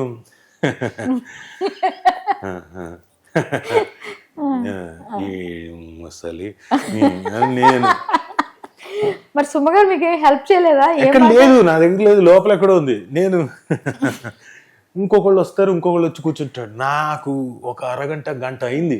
వచ్చిన ప్రతి వాళ్ళు మాట నాకు అర్థమే కావట్లేదు. నాకు నేనేమో మధ్యలో ఇలాంటి ఫన్ చూసుకుంటున్నా నేను అనుకుంటున్నా. కాసేపు అయిపోయింది, 1.5 గంట తర్వాత నా వల్ల కాలే. అయిపోయింది, సుమా రా అంటే బయటకు వచ్చా ఏదో అని వెళ్ళి వచ్చాను, ఏదో ఇంకో అర్చన ఏదో అంటుంది. మలయాళీ కాదు తెలుగు అంటే ఓహో అప్పుడు అర్థమైంది. ఇంక ఇలాంటి సంప్రదాయాలు ఇంకేమైనా ఉంటే ముందే చెప్పమ్మా నాకు. అంటే సంప్రదాయం ఏం కాదు, వాళ్ళు ఏదో కూర్చొని, బట్ నైస్ పీపుల్ మొత్తం అంతా. నిజమండి, కేరళ చాలా చాలా బాగానే ఉంటారు. అసలు వాళ్ళ జుట్టులు, వాళ్ళు ఎంత స్ట్రాంగ్ ఉంటారండి. స్ట్రాంగ్ కన్నా వాళ్ళ సాంప్రదాయం ఇంకోటి తినే పద్ధతి చాలా మంచిది. యాక్చువల్ కొబ్బరి నూనెతో వంట చేసుకుంటే చాలా మంచిది అండి. ఇప్పుడు మనం అదేగా చేస్తున్నాం డైట్లని. ప్లస్ వాళ్ళు ఎవరైనా కానీ వాళ్ళ దగ్గర 90+, 100 అలా ఉంటారు తప్ప ఎవరు చిన్న వయసులో ఇబ్బందులు పడిన వాళ్ళు లేరు. వాళ్ళేంటి పోనీ రైతులా కాదు, మామూలు చదువుకొని ఏదో ఉద్యోగాలు చేసి, కాకపోతే వాళ్ళ డైట్ ఇంకోటి పద్ధతి. వాళ్ళంతా అదేంటి బాగా దంపుడు బియ్యం, బాయిల్డ్ రైస్ అది మనం తినం, కానీ అది చాలా మంచిది. అవును. ప్లస్ ఈ కొబ్బరి నూనెతో చేసుకునే వంటలు అవును. అవి చాలా మంచిది. అవును. సో వాళ్ళు వాటర్ తాగుతారు, వాళ్ళు చుక్కు వెళ్ళం అంటారు మధ్యలో. ఎక్కువ ఫ్రూట్స్ కూడా బాగా, కోకోనట్ ఎక్కువ వాటర్ ఎక్కువ కన్జ్యూమ్ చేస్తారు, కోకోనట్ ఆయిల్, మిల్క్ అన్ని. ప్లస్ వాళ్ళకి ఏంటంటే ఈ వాళ్ళకు ఒక రెడ్ కలర్ ఇది వస్తుంది, వేర్లు వేస్తారు, వేర్లతో వచ్చే వాటర్ వేరేదో అది చాలా బాగుంటుంది. అది వాళ్ళ కంపల్సరీ వాళ్ళు వాడతారు. సో వాళ్ళకి అన్ని మంచి పద్ధతులు. ఇప్పటికీ మీకు ఇంట్లో అదే వంటలా మీకు? లేదు, రెండు మిక్స్డ్. తనకి ఏమి ఇష్టం ఎక్కువగా? సుమగారు ఎక్కువ ఏం తింటారు, ఏం చేస్తారు ఎక్కువగా? అన్ని చేస్తుంది. అంటే మలయాళీ స్టైల్లో ఆమెకి నచ్చినట్టు అలా వండుకుంటూ అలా వండుతుంది. ఇలా సాంబార్ అయితే సూపర్ చేస్తారు. సాంబార్ అద్భుతంగా చేస్తుంది. స్మెల్లే మాకు తెలిసిపోయింది. ఇటువైపు సాంబార్ కూడా, మా అమ్మ వైపు సాంబార్ కూడా అద్భుతంగా చేస్తుంది. ఓ, రెండు నేర్చుకున్నాను. రెండు అంటే సాంబార్ ఇటు మాకు ఇంగు వేస్తాం, అటు ఇంగు వేయరు, చాలా తక్కువ. ఇటు ఇంగు ప్రామినెంట్ గా ఉంటుంది. So kind of sambar. So మొత్తం అన్ని వంటలు. మీరు ఏ వంట బాగా ఇష్టంగా తింటారు సుమగారు చేసిన వాటిలో? అవియల్ తింటాను. అవియల్ అవునండి, బాగుంటుందండి అవియల్ సూపర్. అవునా? అసలు ఆల్మోస్ట్ ఆల్ వండి పెడితే సగం నేనే తినేస్తాను. అవునా? అవియల్ బాగుంటుందా? అవియల్ చాలా బాగుంటుంది. Super super. చాలా బాగా వండుతుంది. సాంబార్ చాలా బాగా చేస్తుంది. ఇంకా తర్వాత ఈ ఓళెన్ అంటారు, అవి చాలా బాగుంటుంది. ఈ మన బనానాతో చేస్తారు కదా, మన కూర బనానా ఉంటుంది కదా, అది బాగా చేస్తుంది. ఇంకా చాలా ఉన్నాయి అందులో వెరైటీస్. రండి, వస్తే మీకు బేసిక్ గా మేము అరిటాకులోనే పెడతాం. ఎవరైనా వస్తే పండగ లాంటిది వచ్చింది అనుకోండి, అరిటాకు ఫుల్. పులిహార, ఒబ్బట్లు, గారెలు అన్ని పెట్టేస్తారు. అవన్నీ ఉంటాయి, ఇవి కూడా ఉంటాయి. ఈ మలయాళం వంటలు కూడా ఉంటాయి. So you will enjoy it. 2 రకాల పాయసం ఉంటుంది, ఒకటి తెలుగు పాయసం, ఒక మలయాళం పాయసం. అరవాన్నం కూడా చేస్తారా? ఆవిడకి వచ్చా అది అరవాన్నం? మళ్ళీ కేరళలో ఎక్కువ చేస్తారు కదా. అరవాన్నం ఏంటి? బ్లాక్ కలర్ లో ఉంటుంది కదండి. అరవాన్నం ఎప్పుడు వినలేదు. అవునా? మన అయ్యప్ప ప్రసాదంలా ఉంటుంది కదా. అవునండి, అది అందరూ అంటే సరే మీరు విని ఉండరు, జనరల్ గా మలయాళీస్ చేస్తారు అది. అది ఓణం టైంలో ఎక్కువగా పెడుతుంటారు. అంటే మరి మీరు తినే ఉంటారు, కాకపోతే పేరు తెలియకపోయింది, తినే ఉంటారు ఖచ్చితంగా. కొంచెం బ్లాక్ రైస్ లో చేస్తారు, బాగుంటుంది. కానీ అంటే మామూలుగా ఇప్పుడు అవన్నీ పక్కన పెడితే ఆవిడ హెల్ప్ ఏంటి అంటారు. అంతే. ఫస్ట్ ఆఫ్ ఆల్ మీరు చెప్పిన పాయింట్ వల్లే ఈ ఫుడ్ అనేది చూడండి, దానివల్ల నేను ఇప్పుడు చాలా హెల్తీగా ఉన్నాను కదా, చాలా ఏళ్ళ నుంచి. తర్వాత నేను పెళ్లి చేసుకునే టైంకి నేను సన్నగా ఉండేవారు. మీరు సన్నగాని కాదు, ఇట్ వాజ్ ఓకే. కానీ మా ఫ్యామిలీ పరంగా చూస్తే కొన్ని ఇబ్బందుల వల్ల, ఫైనాన్షియల్ ఇబ్బందుల వల్ల నేను డే అండ్ నైట్ వర్క్ చేస్తుండేవాడిని. ఇది అదని కాదు. ఫైనాన్షియల్ ఇబ్బందులు బాగా పడ్డారా? బాగా. అంటే ఏ ఇయర్ లో పడ్డారు? అప్పుడే 94 నుంచి. అంటే ఈ స్టార్ట్ అయినప్పుడు, మన ఇన్స్టిట్యూట్ స్టార్ట్ అయిన తర్వాత, మీరు కొంచెం పెరిగిన తర్వాత. ఇన్స్టిట్యూట్ స్టార్ట్ అయిన తర్వాత, పెరిగిన తర్వాత అప్పుడు ఏంటంటే 89, 88, 89లో మొదలు ఆ ప్రాబ్లం. ఎందుకంటే ఒక ల్యాండ్ కోసం అని చెప్పేసి, బంజారాహిల్స్లో ల్యాండ్ కోసం అని మా నాన్నతోటి పెట్టించారు. అది మా నాన్నకి చెప్తే దాదాపు 18 నుంచి 20 లక్షలు, 25 లక్షలు అప్పు తీసుకొచ్చాడు ఈయన. ఏంటి ఆ రోజుల్లో 25 లక్షలు అంటే ఆలోచించండి, 25 కోట్లు ఈజీగా. ఒకటి 5 రూపాయలు, ఒకటి 7 రూపాయలు, ఒకటి 10 రూపాయలు, ఈ రేంజ్ లో మొత్తం అంతా డబ్బులు తీసుకొచ్చారు. అది కడుతూనే ఉన్నాం. అది వడ్డీ కట్టడానికి సరిపోవట్లేదు మాకు. నెల తిరిగితే అది పెరుగుతూ వచ్చింది. కొన్ని రోజులు కట్టలేకపోయాం, అయినా పెరుగుతూ వస్తుంది, అది ఇంకా పెరుగుతుందిగా. ఒకనొక రోజు తెలిసింది ఏంటంటే ఆ ల్యాండ్ లేదు, రాదు. ఎలా? అదేదో ఇబ్బందుల్లో ఉంది, అది మంది కాదు. వాడు పట్వారి అనేవాడు మోసం చేశాడు. పాస్బుక్లు అనేవి ఇక్కడ ఉండవు, కానీ పాస్బుక్లు ఏవో క్రియేట్ చేశాడు, ఇంకోటి మొత్తానికి చేశాడు, పోయింది. లేదు, పోయింది కాదు, మంది కాదు, మనకు క్రియేట్ చేసాడు అలా. దాంతో ఈయన కంగారు పడ్డాడు. 25 లక్షలు ఎక్కడి నుంచి వస్తాయి, ఎలా వస్తుంది అనుకున్నాడు. కొంచెం ఇబ్బందులు పడ్డారు, ఫ్యామిలీలో డిస్ప్యూట్స్ అవి వచ్చాయి. అంటే ఆ ల్యాండ్ విషయంలో నాన్నగారు వేరే వాళ్ళు కూడా అందులో పెట్టినట్టున్నారు కదా కొంతమంది. వేరే వాళ్ళు నేను ఎక్కడో విన్నాను ఇది. ఆయన మోసపోవడం, వీళ్ళు కూడా చాలా ఇబ్బందులు పడ్డారు కొంతమంది అని. వాళ్ళకి సంబంధం లేదు, అందులో పెట్టిన వాళ్ళకి ఇచ్చేసాం. ఏది వాళ్ళు పెట్టింది ఏంటి, వస్తుందనే పెట్టారు. ఒక ఆయన రాళ్లపల్లి గారు పెట్టారు. అయినా కానీ ఆయన తర్వాత ఒక లేడీ ఆర్టిస్ట్ ఆవిడ పాపం బాధపడ్డారు. అన్నపూర్ణ గారు పేరేదో అన్నపూర్ణ గారు ఎవరు అది అక్కడ హయత్ నగర్ది, అది వేరు ఇష్యూ, నా తర్వాత మాట్లాడతాం. ఈ ఇష్యూకి వచ్చేసరికి ఇందులో ఓన్లీ మా నాన్న, మా బాబాయ్, రాళ్ళపల్లి గారు. రాళ్ళపల్లి గారు పెట్టింది తీసుకుందాం, అది రాలేదు, ఆయనకి ఇచ్చేసారు మీరు. బట్ స్టిల్ ఆయన వచ్చి మళ్ళీ ఏదో పోయింది, try to understand, will try to make it అన్నాగా, లేదు మిమ్మల్ని అని, సార్లే అని డబ్బులు మొత్తం మళ్ళీ ఆయన కట్టాలి, కట్టాం మధ్యలో ఉంది. ఈయన మంచితనం వాళ్ళు. లేకపోతే ఇంకొకళ్ళు ఏమంటారు, చెప్పాము అవలేదు ఇప్పుడు. కానీ ఆయన ఇచ్చారు. సో అయిపోయిన తర్వాత ఇది నేనేమో, ఆయన ఆ టైంలో సూసైడ్ వరకు ఆలోచించాడు. కాదు ఉండు, మేము ఉన్నాం కదా సంపాదించడానికి, మొదలుపెట్టాం. మొదలుపెట్టిన తర్వాత ఏంటంటే కంటిన్యూస్గా ఏ జాబ్ పడితే ఆ జాబ్ చేయడం, వచ్చినప్పుడల్లా చేస్తూ acting, single episode, serials, telefilms, add, చిన్న చిన్న యాడ్లు, లోకల్ యాడ్స్, ఇంకా అలా చేసుకుంటూ వస్తాం. 1997కి రుద్రాగాలు స్టార్ట్. ఇంకా అది బ్రేక్, అది ఒక విధంగా బ్రేక్, ఇంకా పెద్ద లెవెల్లో. అప్పటికే బిజీగా ఉన్నాను, అందుకని నా సీరియల్ నేను ప్రొడ్యూస్ చేస్తున్నా, డైరెక్ట్ చేస్తున్నా, అదొకటి సెగ్మెంట్ అక్కడ జరుగుతోంది. ప్లస్ ఇది రుద్రాగాలు ఫుల్ ఫ్లెడ్జ్డ్గా ఎదుగున్నాను. మధ్యలో సినిమా ఇంకెక్కడ ఖాళీ లేదు, చేస్తూనే ఉన్నా. ఒకేసారి మొదలైన తర్వాత 9 డైలీ సీరియల్స్ చేశాను. ఇది with in span of 4 years అంతే. 4 ఏళ్లలో 9 డైలీ సీరియల్స్ కంటిన్యూస్గా వర్క్. సో అంటే ఏ రోజు తర్వాత పేమెంట్ అండి? Check payment. సో ఇవన్నీ జరుగుతున్న టైంలో ఆ తర్వాత పెళ్ళయింది. పెళ్ళైన తర్వాత తను కూడా ఎర్నింగ్ హ్యాండ్ వచ్చింది కదా. సో మాకున్న చాలా దాన్ని కవర్ చేసుకుంటూ వస్తూ ఉంటే తింది కూడా ఇల్లు అంటే కొంచెం ఇల్లు నడపడానికి కొంచెం సేవింగ్స్ అవన్నీ ఉంటే ఇవన్నీ కూడా మెల్లమెల్లగా, నేనేమో నాకు వచ్చే కన్వీనియన్స్ ఉంటుంది కదా, 50 రూపాయలు ఈ మనం షూటింగ్కి వెళ్ళినప్పుడు, డబ్బింగ్కి వెళ్ళినప్పుడు ఇస్తారు కదా, ఓ 4 చోట్ల, నాకు మరి రోజు 5 చోట్ల కదా నాది, డబ్బింగ్లు ప్లస్ షూటింగ్లు 200-300 అయ్యేది. అందులో నాది 50 రూపాయలు, మిగతా అదంతా కూడా సేవ్ చేసి ఇంట్లో ఇచ్చేవాడిని. సో ఆ రేంజ్లో చేసుకుంటూ వచ్చాం. ఆ టైంలో తను కూడా షీ స్టుడ్ బై మీ, ఇవన్నీ కూడా కవర్ చేసుకుంటూ మళ్ళీ ఇల్లు ఇద్దరం కలిసి, మేమిద్దరం మా పేర్ల మీద ఉంది కాబట్టి లోన్లు రావడం, ఇల్లు కొనడం, అలా. రాజీవ్ నగర్ లో మీ పేరు మీద ఉందనేమో గానీ, రాజీవ్ నగర్ లో 4-5 ఇల్లులు ఉండేవి. రాజీవ్ నగర్ కాలనీ అంతా వీళ్ళే కొనేస్తారేమో అనేవారు ఒకప్పుడు. ఫస్ట్ మేము వెళ్ళడమే రాజీవ్ నగర్కి ఒక ఫ్లాట్ కొనుక్కున్నాం. ఆ తర్వాత ఏమైందంటే హ్యాపీ గుడ్, మా మామగారికి ఆయన రిటైర్ అయిపోయాడు. ఆయన అక్కడెక్కడో ఉన్నాడు మెట్టుగూడలో. ఇప్పుడు రావడానికి, కూతుర్ని చూడడానికి, మనవల్ని చూడడానికి టైం పట్టేస్తుంది బాగా.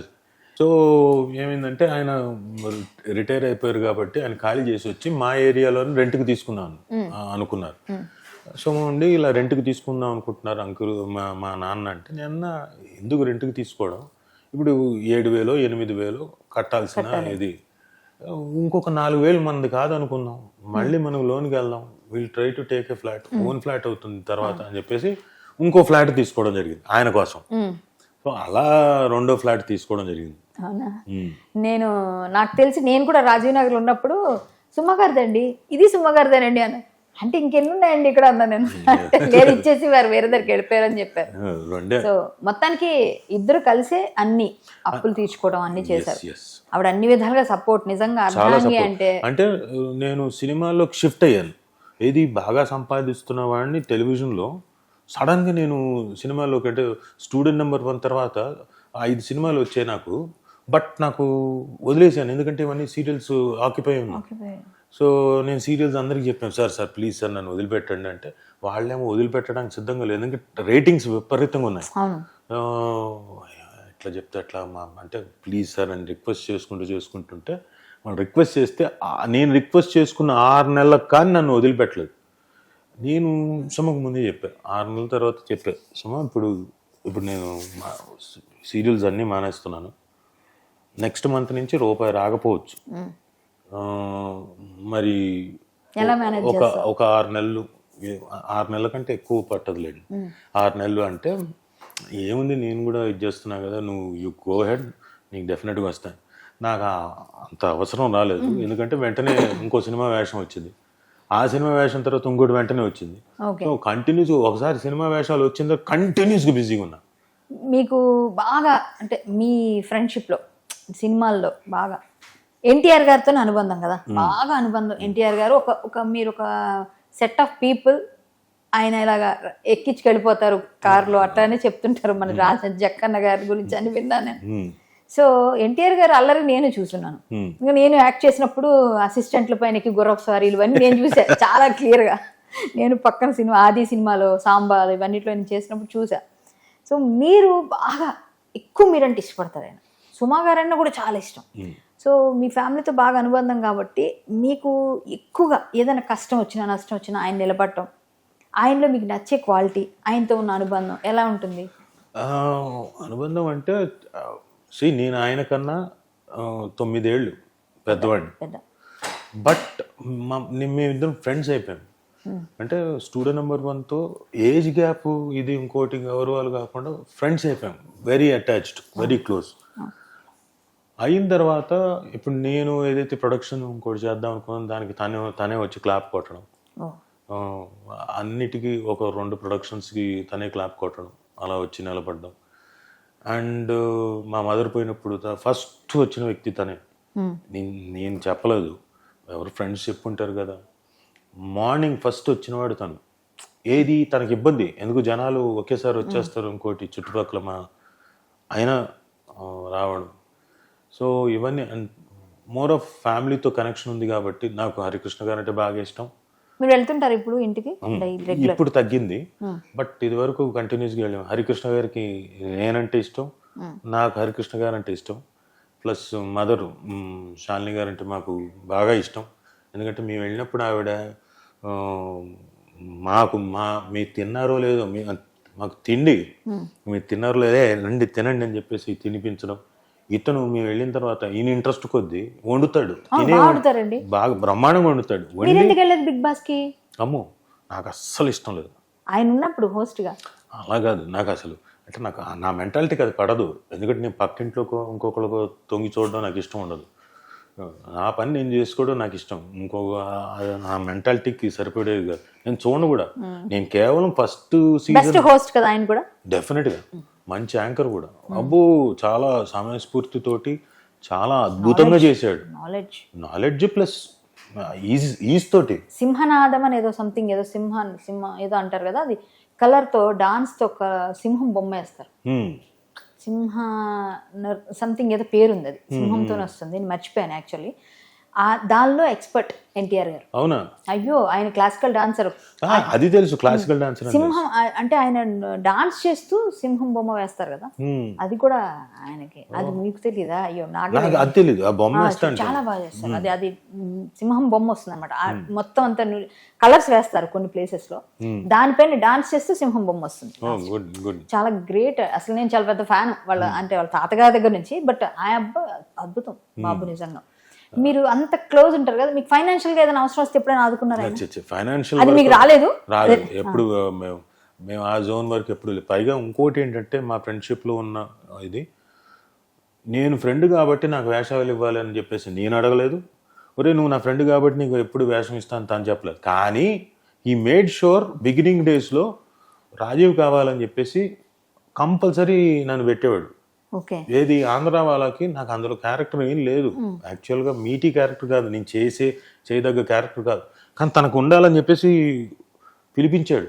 నేను అబ్బో ఇదేదో పెద్ద క్యారెక్టర్ పడిపోతుందంటే నేను తిరుపతి నుంచి ఇక్కడికి వచ్చా. తీరా చూస్తే కూర్చోవడం. సరే అది నేను ఫీల్ అవ్వలేదు, ఎందుకంటే తారక్ ఉన్నాడు కాబట్టి రోజు గోలగోలగా ఉంటుంది, చక్కగా హ్యాపీగా ఎంజాయ్ చేస్తూ షూటింగ్ చేయొచ్చు. అది నేను ఫీల్ అవ్వలేదు. సో హీ మేడ్ షూర్ ఒక 2-3 సినిమాలు 4 సినిమాల వరకు he made sure for that. Even నేను మన నాన్నకు ప్రేమతో లండన్ వెళ్ళినప్పుడు మేము వేరే చోట ఉన్నాం. We were there in 3 star hotel, తనేమో 5 స్టార్ హోటల్లో ఉన్నాడు. తనకి మరి హీరో కదా 5 స్టార్ 7 స్టార్లో ఉన్నాడు. నేను వెళ్ళలేదు అక్కడికి. తనుండి రే నువ్వు ఇక్కడ ఎందుకు నాతో పాటు వచ్చే అన్నాడు. నా రూమ్కి వచ్చే. బాగోదు, అందరూ మిగతా వాళ్ళు కూడా ఇప్పుడు పక్కన ఆర్టిస్ట్ కూడా ఏమో ఎక్స్పెక్ట్ చేస్తాడు, ఎన్టీఆర్ గారు నన్ను కూడా పిలిస్తే బాగుండు, నన్ను కూడా నాతో కూడా మాట్లాడితే బాగుండు, నాతో కూడా చెయ్యి, నా మీద కూడా చేస్తే బాగుండు అనుకుంటారు, ఎవరైనా అనుకుంటారు. అనుకుంటారు, అది కామన్. అలాంటి టైంలో నా ఒక్కడి మీద నువ్వు చేస్తున్నావు అనుకో, తెలియకుండా వాళ్ళకి నా మీద జలసి వస్తుంది, గమ్మత్తుగా ఉంటుంది, వాళ్ళు ఫీల్ అవుతారు. అదే నాకు కూడా ఇంపార్టెన్స్ ఇస్తే మీకు అంత ఇది ఉంది, తీసుకోరు మీరు. సంస్కారం ఒక విధంగా. నేను వద్దులే అన్న, అది ఎక్స్ప్లెయిన్ చేసి వద్దు తారక్ బాగోదు, ప్రొడక్షన్ వాళ్ళు కూడా ఒప్పుకోరు, ప్రొడ్యూసర్స్ కూడా ఏంటి పిలిచినంత మాత్రం వెళ్ళిపోవాలా అని అనుకుంటారు కదా డెఫినెట్గా. అంటే నేను చెప్తుంటే రావేంటి, వాళ్ళకేంటి సంబంధం, ఇంకోటి నా రూమ్ కదా, బాగోదని చెప్పేసి వదిలేశాను. సరే అన్నాడు. నెక్స్ట్ డే కట్ చేస్తే మా హోటల్కి షిఫ్ట్ అయిపోయాడు. ఆయన వచ్చేసారు, ఇక్కడికి వచ్చేసాడు. గ్రేట్. అంటే ఫ్రెండ్స్ అంటే వాళ్ళ కోసం ఎక్కడికైనా దిగే వచ్చేస్తాడు. ఇప్పుడు మధ్యలో మేము అందరం కలిసి 3-4 కలిసి కంపల్సరీ మీట్ అయ్యేవాళ్ళం. కొంతమంది ఫ్రెండ్స్, ఒక ఫ్రెండ్కి నాకు పళ్ళ మాట్లాడుకోలేదు, నీతో మాట్లాడేది ఏంటి, వాడు ఏదో బిహేవియర్ నచ్చలేదు, నేను డిస్కషన్ కామన్ పాయింట్కి ఇతని దగ్గరికి వెళ్తుండేవాళ్ళం కదా. నేను మాట్లాడే ఏంటి, నువ్వు మాట్లాడట్లేదు అట్ట మాట్లాడటం ఏంటి, నేను మాట్లాడట్లేదు, మీరు మాట్లాడుకోండి, నాకేం ఇబ్బంది లేదు, వాడు మాట్లాడి నాకు నచ్చలేదు. ఏం చేశాడంటే, ఇదిగో మీ ఇద్దరు కలిసి మాట్లాడుకునేటట్టుగా అయితే నా దగ్గర రండి, లేకపోతే వద్దు, మీరు వెళ్ళిపోండి అన్నాడు. ఓకే అనుకుంటూ బయటకు వచ్చేసాం. బయటకు వచ్చిన తర్వాత మళ్ళీ ఫ్రెండ్స్ కదా మేమందరం, సరే ఆడు నాకు సారీ చెప్పి నేను సర్లే అనుకోని సారీ నేను కూడా మర్చిపోలేని సంఘటనలు అంటే ఉన్నాయి, చాలా ఉంటాయి, చాలా చాలా ఉంటాయి, చాలా. ఒకటిగా ఇప్పటికీ కలిసి ఎక్కడైనా బయట ఏదైనా పని ఉంటే అవుటింగ్ అలా వెళ్ళిపోతుంటారా? లేదు, అలా అలా వెళ్ళేది. కానీ కొంచెం ఆయన కొంచెం బాగా చిన్న పిల్లడు మనస్తత్వం కదా, చాలా. అంటే ఇప్పుడు హరికృష్ణ గారు ఎలాగైతే ఉంటారో చాలా ఫ్రెండ్లీగా, సేమ్ వాళ్ళ నాన్నగారు లాగే చిన్న పిల్లడి మనస్తత్వం, అండ్ అలాగే మెచ్యూరిటీ లెవెల్స్ కూడా చాలా ఎక్కువ. చిన్న మరి ఆ చిన్న వయసులోనే ఎవరు ఏంటి ఎలా బిహేవ్ చేస్తారు ఏంటి మొత్తం అంతా బాగా తెలుసు. వచ్చేవాడిని స్కాన్ పెట్టి చూసినట్టు ఇలా నడక దగ్గర నుంచి వీడు ఏంటని క్లియర్గా చెప్పేస్తాడు, అంత నాలెడ్జ్ ఉంది. Great great. అలాగే ఇప్పుడు మీకు గమనిస్తే చిన్న వయసులో ఆ టైంలో అంటే ప్రచారం టైంలో స్పీచ్లు ఇప్పుడు ఒక్కొక్క ప్రాంతానికి ఒక్కొక్క విశిష్టత ఉంటుంది, దాన్ని దృష్టిలో పెట్టుకొని మాట్లాడాలి. ఎక్కడికి వెళ్ళినా ఎవరు సపోర్టివ్గా కొంచెం చెప్పినా రాసినా గుర్తు పెట్టుకొని చెప్పాలి కదా, మెమరీ ఉండాలి. ఇప్పుడు అందరూ పేపర్లు పట్టుకొని చదువుతారు, కానీ ఇతను అలా కాదు, దంచి కొడతాడు. ఒకసారి చూస్తే అట్లా యాక్సంతగ్రహి ఆయన, అది తిరుగులేదు. ఎందుకంటే డైలాగ్స్ చెప్పే విధానం అంటే తాతగారి ఇది బాగా ఉందండి, బాగా అసలు మనం చూస్తే కూడా అన్ని విధాలుగా నాకెందుకో అండ్ ఉంది ఆయన పెద్ద, మళ్ళీ ఏమనిపిస్తుంది అట్లా అవ్వాలనే కోరుకోవాలి, ఎందుకంటే అంతే కదా, ఆయన బాగుంటే చక్కగా. కానీ చాలా మంది విన్నానండి, చాలా హెల్పింగ్ నేచర్ అని, వాళ్ళ పిల్లలతో చాలా అసలు ఇదిగా ఉంటారంట కదా. మీరు కూడా మీరు ఇంట్లో ఎలా చూస్తుంటారు? చాలా సరదాగా ఉంటాడు. ఆ పిల్లలు అంటే ప్రాణం అసలు, మగ పిల్లలు ఇద్దరు భలే ఉంటారు, వాళ్ళు కూడా ముద్దుగా చాలా. పోలండి మొత్తానికి మీ ఫ్రెండ్షిప్ ఇలాగే ఉండాలి, మీ బ్యాచ్ అంతా కూడా అలాగే కలిసి ఉండాలి. రాజమౌళి గారు ఎలా అండి, రాజమౌళి గారు ఎలా ట్రీట్ చేస్తారు? జక్కనం నాకు ఫస్ట్ సీరియల్ దగ్గర నుంచి పరిచయం కదా, శాంతినివాసం కదా. జక్కన ఫస్ట్ రావడమే శాంతినివాసం స్టార్ట్ అవ్వక ముందు, నేను అప్పటికి కస్తూరి చేస్తున్నాను మాదాపూర్లో. ఇక్కడే ఉంటే మాదాపూర్ షూటింగ్లో ఉంటే వచ్చాడు నా లొకేషన్కి వచ్చి. అప్పటికి నాకు జక్కన ఎవరో తెలియదు. రాఘవేంద్రరావు గారి దగ్గర మేము యాడ్ ఫిల్మ్స్ చేస్తున్నాం, మేము కూడా చేస్తున్నాం. అయితే వరామౌళపూడి గారిది, ఏలేటి చంద్రశేఖర్ గారిది చేస్తున్నాను తప్ప నేను జక్కన చేయలేదు. జక్కన తెలియదు, నేను చూడలేదు. వచ్చి తనేమన్నా అంటే, సార్ నాకు టెలివిజన్ ఇండస్ట్రీ తెలీదు, మీరు చెప్పండి ఎవరెవరు ఎలా చేస్తారో చెప్పండి, కొంత అవగాహన వస్తుంది, నాకు సీరియల్కి ఉపయోగపడుతుంది అంటే. నేను వీళ్ళు అని ఒక్కొక్కరిని పరిచయం చేశాను. ఆల్మోస్ట్ ఆల్ వాళ్ళందరూ శాంతినివాసంలో ఉన్నారు. సో అక్కడ మా స్టార్ట్. వీళ్ళంతా ముందు ఒక నెల రోజున వాళ్ళు ఇల్లు కదా, వాళ్ళ సీన్లు మొదలు. నేను తర్వాత నేను అందులో విలన్ని, హీరో అనుకోండి విలన్ అనుకోండి వాట్ ఎవర్, అందులో విలన్ని. ఆ అమ్మాయి కల్పన కాదు, స్వాతి. సో అలా ఫస్ట్ డే నేను మొదలెట్టిన తర్వాత చూస్తే హార్డ్లీ ఆ అమ్మాయి పైగా నాకేంటంటే ఏప్రిల్ 1వ తారీఖు నా షూటింగ్ అది. పొద్దున్నే ల్యాండ్లైన్కి ఫోన్ చేసి సార్ బయలుదేరారు సార్ డైలీ సీరియల్కి 5:45కి బయలుదేరారా అంటారే ఎవరు అడుగుతారు. ఏమైనా అప్పుడే ఏంటి 7 o'clock కదా, అప్పుడే ఏంటంటే కాదు సార్ ఆల్రెడీ డైరెక్టర్ గారు వచ్చేసారు 6:30 కల్లా వచ్చేయండి సార్ ప్లీజ్ సార్ అండి. ఎవరని ఏమో సరే అని చెప్పేసి అప్పటికి నేను లేచున్నాను రెడీ అవుతున్నా. సరే అని 6:30 కల్లా వెళ్ళాను. అక్కడ హీరోయిన్ ఏదో షార్ట్లు తీస్తున్నాడు. సరే ఇక్కడ రెడీ అయిపోయాను. నేను 6:30కి వెళ్ళిపోయి 6:45 కల్లా రెడీ. మా అసోసియేట్ డైరెక్టర్ వస్తే పిలిచాను. ఏంటి ఏం సీన్ ఏంటని. ఇది సీన్. ఓహో అదేనా, ఓకే సర్లే అన్నాను. అరగంట అయింది, గంట అయింది, ఇంకోటి అయింది, 2 గంటలైంది, 3 గంటలైంది. 11:30 వరకు నాకు షార్ట్ రాలేదు. ఏం చేస్తున్నాడు అక్కడికని అక్కడికి వెళ్ళా. చూస్తే ఆ అమ్మాయి 1, 2, 3, 4, 10 దాకా చెప్పాలి. ఇవి డిఫరెంట్ యాంగిల్స్లో కట్ చేస్తున్నాడు సీరియల్కి. అంటే నా కోసం వెయిట్ చేస్తుంటాను అమ్మాయి. అది డిఫరెంట్ యాంగిల్స్లో కట్ చేస్తున్నాడు. సో అయిపోయింది. నా పాసింగ్ షాట్లు కొన్ని ఉన్నాయి. అక్కడి నుంచి జర్నలిస్ట్ కాలనీ నుంచి ఒక రౌండ్ అలా వెళ్ళొచ్చాం. ఆ అమ్మాయి నేను బైక్ మీద తీసుకుని వెళ్ళాం. హార్డ్లీ 3:30 కల్లా అయిపోయింది. తర్వాత ఇంకేంటి, సాయంత్రం చీకటి పడిన తర్వాత సీక్వెన్స్ ఉంది, సీన్ ఉంది. ఎంత ఎన్ని అయిపోయింది కదా ఇంకేంటి అంటే ఇంకొక సీన్ ఉంది అది చీకట్లో చేయాలి అన్నారు. అవునా సరే ఎన్ని పేజీలు అన్నారు. 1/2 పేజీ సార్ అన్నారు. 1/2 పేజీ అన్నా సర్లే ఈజీ అంటే 6 గంటలకంటే 7 o'clock అంటే 7:30 కల్లా అయిపోతుంది వెళ్ళిపోవచ్చు ఇంటికని ప్రిపేర్ అయిపోయాను. కట్ చేస్తే రాత్రి 12:30, 1 గంట తీస్తూనే ఉన్నాడు, చెక్కుతున్నాడు. ఆ యాంగిల్లో అంటాడు, ఈ యాంగిల్లో అంటాడు, ఆ ఫ్లేమ్ ఫోర్గ్రౌండ్లో ఉండి అంటాడు. ఓరే నాయన ఇతనేంట్రా ఇలా చెక్కుతున్నాడు జక్కనలాగా అని ఆ రోజు మొదలెట్టాను జక్కన అని. మీరు పెట్టారు అది జక్కన అని? శిల్పం చిక్కుతున్నారని జక్కన అన్నారా? 1/2 పేజీ అంటే ఎంతసేపు అండి మన సీరియల్ వాళ్ళకి పట్మని ఎలా అంటే వెళ్ళిపోతుంది. గ్రేట్ అసలు. అంటే సీరియల్ కూడా సినిమా రేంజ్ లో తీసారు ఆయన. నా సీన్స్ అన్ని అంత అద్భుతంగా చెక్కాడు. అంటే వీళ్ళిద్దరిది ఏంటి రొమాన్స్ ప్లస్ కొంచెం ఇది ఉండాలి, వీడి కన్నింగ్నెస్ అన్నీ కూడా ఉంటాయి క్యారెక్టర్లు. సో చాలా డీటెయిల్గా చేసేవాడు. శ్రావణి పావని ఇద్దరు ఉండేవారు కదా, వాళ్ళే కదా. ఇప్పుడు ఎక్కడ ఉన్నారండి వాడు? ఎక్కడ? శ్రావణి గారు వచ్చి ఆహాలో ఉన్నారు. ఉన్నారా ఆహాలో? శ్రావణి చూసి చాలా సంవత్సరాలు అయిపోయింది, అందుకే అడుగుతున్నా. మీకు టచ్ లో ఉన్నారేమో. పావని కలిసి చాలా వెళ్ళింది. సో ఆ తర్వాత జక్కనతో ఉన్న ఇదేంటంటే నెక్స్ట్ డే చేసే సీన్స్ కూడా ముందు రోజు చాలా అంటే కన్వర్స్ చేసేవాళ్ళు. మేము షూటింగ్ చేసినప్పుడు జక్కన ఏంటంటే ఆ రోజు వర్క్ అయిపోయిన తర్వాత సాయంత్రం ప్యాకప్ అయిన తర్వాత ఇద్దరం కూర్చొని మాకు ఒక కుటీరం ఉండేది అక్కడ, అదే రాఘవేంద్రరావు గారి కాంపౌండ్. అక్కడ కూర్చొని డిస్కషన్, విపరీతమైన డిస్కషన్. రేపు పొద్దున సీన్ ఎలా చేద్దాం, ఇలా చేద్దాం అనుకుంటున్నా, అలా చేద్దాం అనుకుంటున్నా.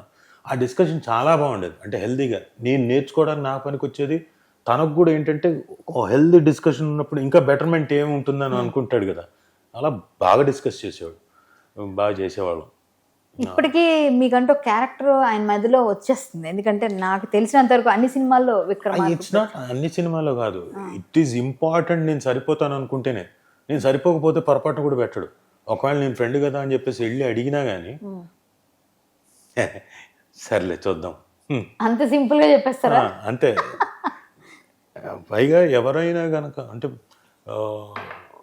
రికమెండ్ చేస్తే అసలు తీసుకోడు. ఎవరైనా వాళ్ళంతకు వాళ్ళు వెళ్ళి ప్రయత్నం చేస్తే ఓకే, రికమెండ్ చేస్తే అసలు. ఈ మధ్యన ఎవరో అడిగి, ఇప్పుడు మహేష్ బాబు గారితో ఉంది కదా, మీరు ఒక్కసారి చెప్పండి సార్ అని. ఒరే వద్దురా నాయన, నా ద్వారా వెళ్తే నీకు అసలు రాదు, నువ్వంతుకు నువ్వు వెళ్ళు చెప్తున్నా. అంటే మీ నాన్నగారు ఇంతమంది హీరోస్ని తయారు చేశారు, ఆయన ఎప్పుడైనా ఫీల్ అయి ఉంటారా, నా కొడుకున సూపర్ స్టార్ హీరో అవుతారు అనుకున్నాను, ఆయన అంత రేంజ్కు నేను తీసుకెళ్ళకపోయినా ఫీల్ అవ్వడం? మీరు ఎప్పుడైనా అలా ఫీల్ అవ్వడం? నేను అస్సలు ఫీల్ అవ్వలేదు, ఎందుకంటే నా ప్రయారిటీస్ నాకు తెలుసు. ఇప్పుడు జక్కన నుండి స్టూడియో నెంబర్ 1 అయిన తర్వాత ఏ క్యారెక్టర్ పడితే ఆ క్యారెక్టర్ చేయకయ్యా, కొంచెం వెయిట్ చేయి వస్తుంది అన్నాడు, సూపర్గా వస్తుంది. నాకు అప్పుడు అలాంటి సిచ్యువేషన్ కాదు. నేను ఆ టైంలో ఐ హ్యావ్ టు ఎర్న్. అవును, ఎర్నింగ్ కోసం. ఇప్పుడు నేను చేయకపోతే ఇంట్లోకి డబ్బులు రావు, బోల్డ్ అన్ని కమిట్మెంట్స్ ఉంటాయి, అవన్నీ నేను ఫుల్ఫిల్ చేయాలి. So I couldn't, I said no. వచ్చిన నాకు క్యారెక్టర్ ఆర్టిస్ట్ బెస్ట్ కదా 100%. హీరో బెస్ట్ కాదని కాదు. నేను అవి చేసుకుంటూ వచ్చే టైంలో హీరోగా కూడా చేశాను కదా, కానీ నేనే తప్పుకున్నా. ఎన్ని ఎందుకంటే సినిమాలు హీరోగా చేశారు? 6-7 చేస్తుంటా. మీకు ఇష్టమైన మ్యూజిక్ డైరెక్టర్? కీరవాణి గారు. కీరవాణి గారా? కరెక్ట్గా పాయింట్ చెప్పారు.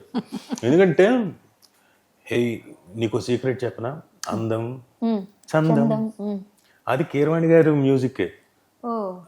అది నీలో ఉన్నాయని సాంగ్ అది చాలా బాగుంటుంది. పైగా కీరవాణి గారు నాకు ఎందుకో గమ్మత్తుకు కనెక్ట్ అయి ఉంటుంది. నాకు రాంబంటు చేసినప్పుడు కూడా కీరవాణి గారి మ్యూజిక్.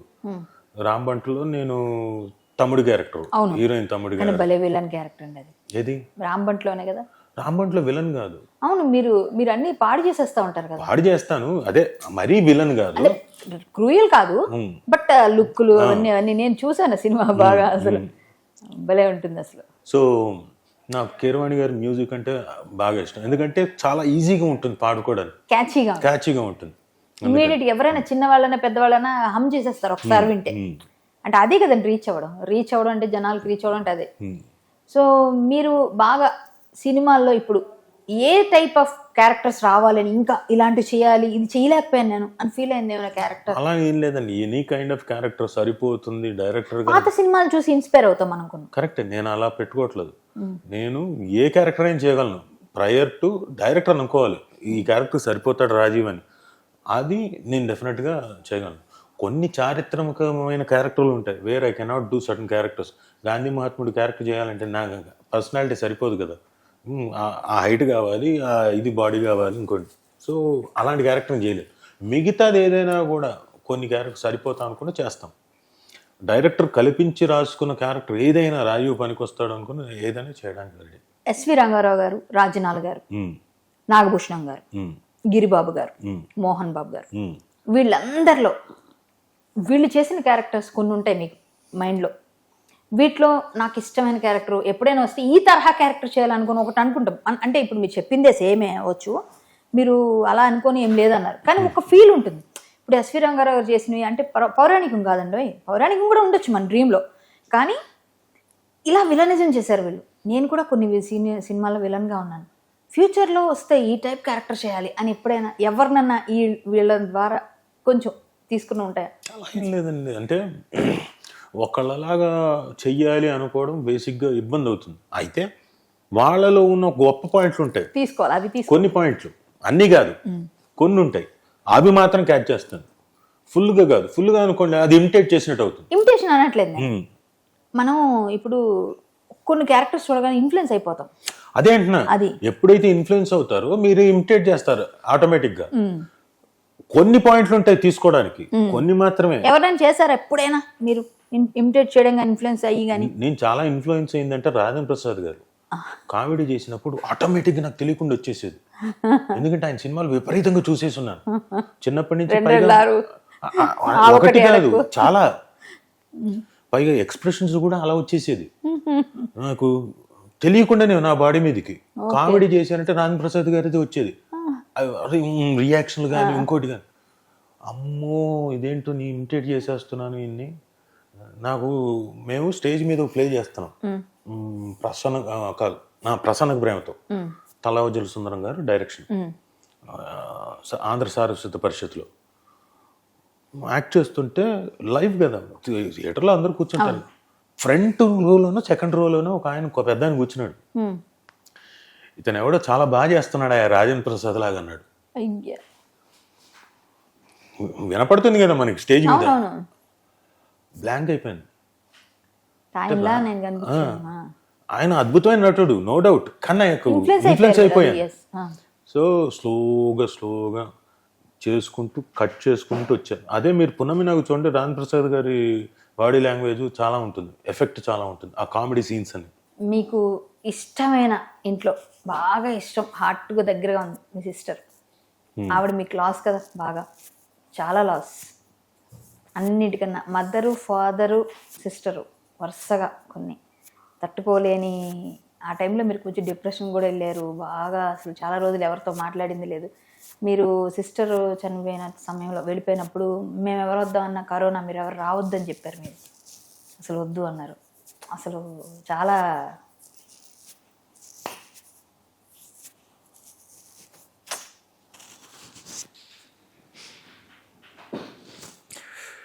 సారీ. నేనే సారీ చెప్పాలి మీకు. మీకు ఎంత మంచిగా వెళ్తున్నదని నేను గుర్తు That's okay. చేస్తాను. That's okay.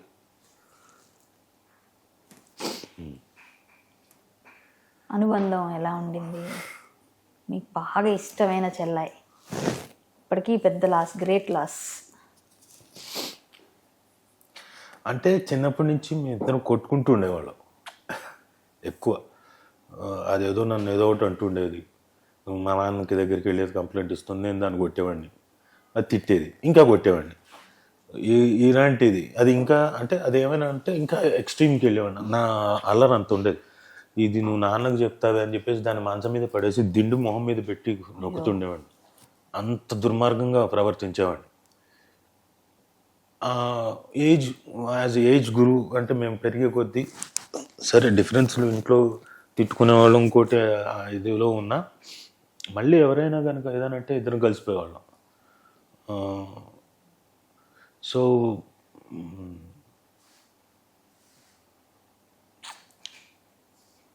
మీ అంతే మిస్ అయ్యాం.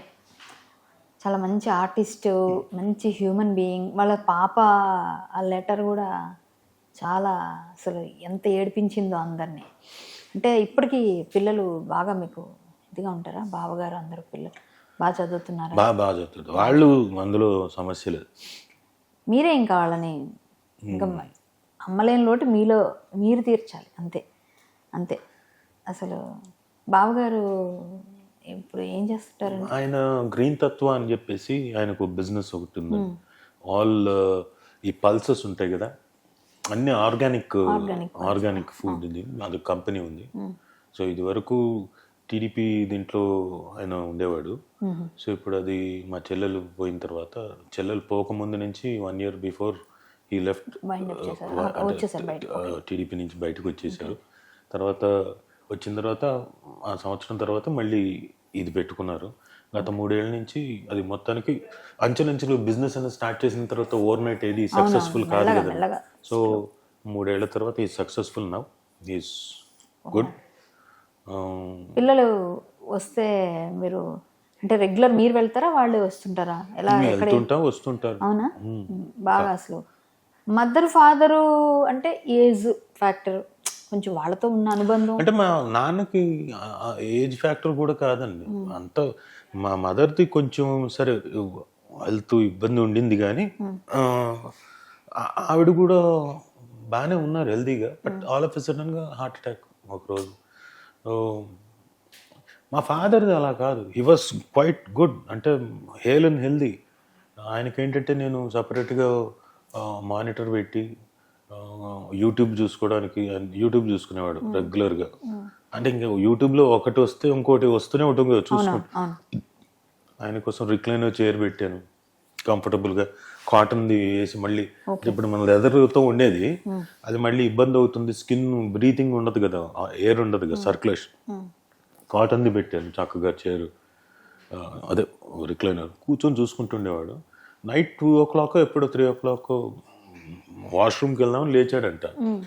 లేస్తే లేచిన వాడు ఆ లేచి నించోవడంలో అనుకో బ్యాలెన్స్ అవుట్ అయ్యి వెనక్కి అలాగే కొలబడ్డాడు.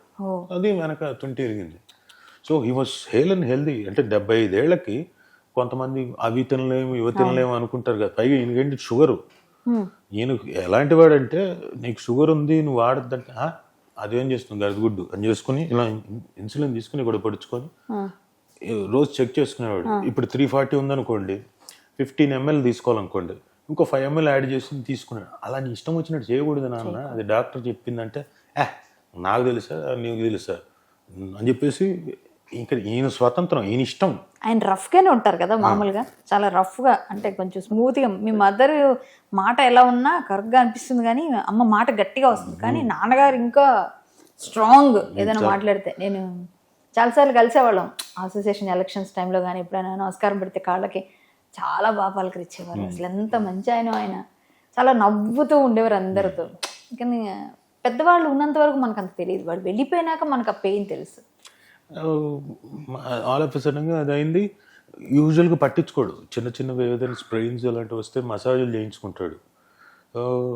నెక్స్ట్ డే మార్నింగ్, ఆ రోజు నైట్ ఆ పక్కన ఉన్న వాళ్ళు ఏదో పనివాళ్ళు లేదో లేపి మంచం మీద పడుకోబెట్టారు. మార్నింగ్ నన్ను 6 o'clock లేపారు. ఏమైంది అంటే లేపొద్దు అన్నాడంటే ఈయన ఆ టైంకి. సరే ఏమైందన్న అంటే ఇలా పడ్డారు సార్ అంటే సరే అని వచ్చి ఏమైంది నాన్న అంటే పడ్డాను ఇలా అంటే సరే మసాజ్ ఏమైనా పిలిపించిన కాదరా కొంచెం నొప్పిగా ఉందన్నాడు. అవునా సరే అని చెప్పేసి నేను వెంటనే ఫిజియోథెరపిస్ట్ నాకు తెలిసిన భాస్కరన్ గారు అని ఒక ఆయనకు ఫోన్ చేశాను. పాపం వచ్చాడు, చెక్ చేసి సారీ ఏమనుకోకండి ఇది కొంచెం సీరియసే, మనం హాస్పిటల్ తీసుకెళ్ళాలి, ఎక్స్రే తీయాలి.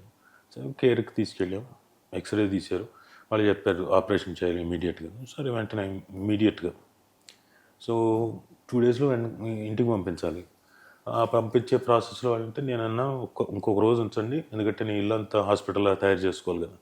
అన్నీ తయారు చేసుకున్నాను, వెనక్కి వచ్చారు. బికాస్ హీ హ్యాస్ ఈ షుగరు ఇవన్నీ ఉండడం వల్ల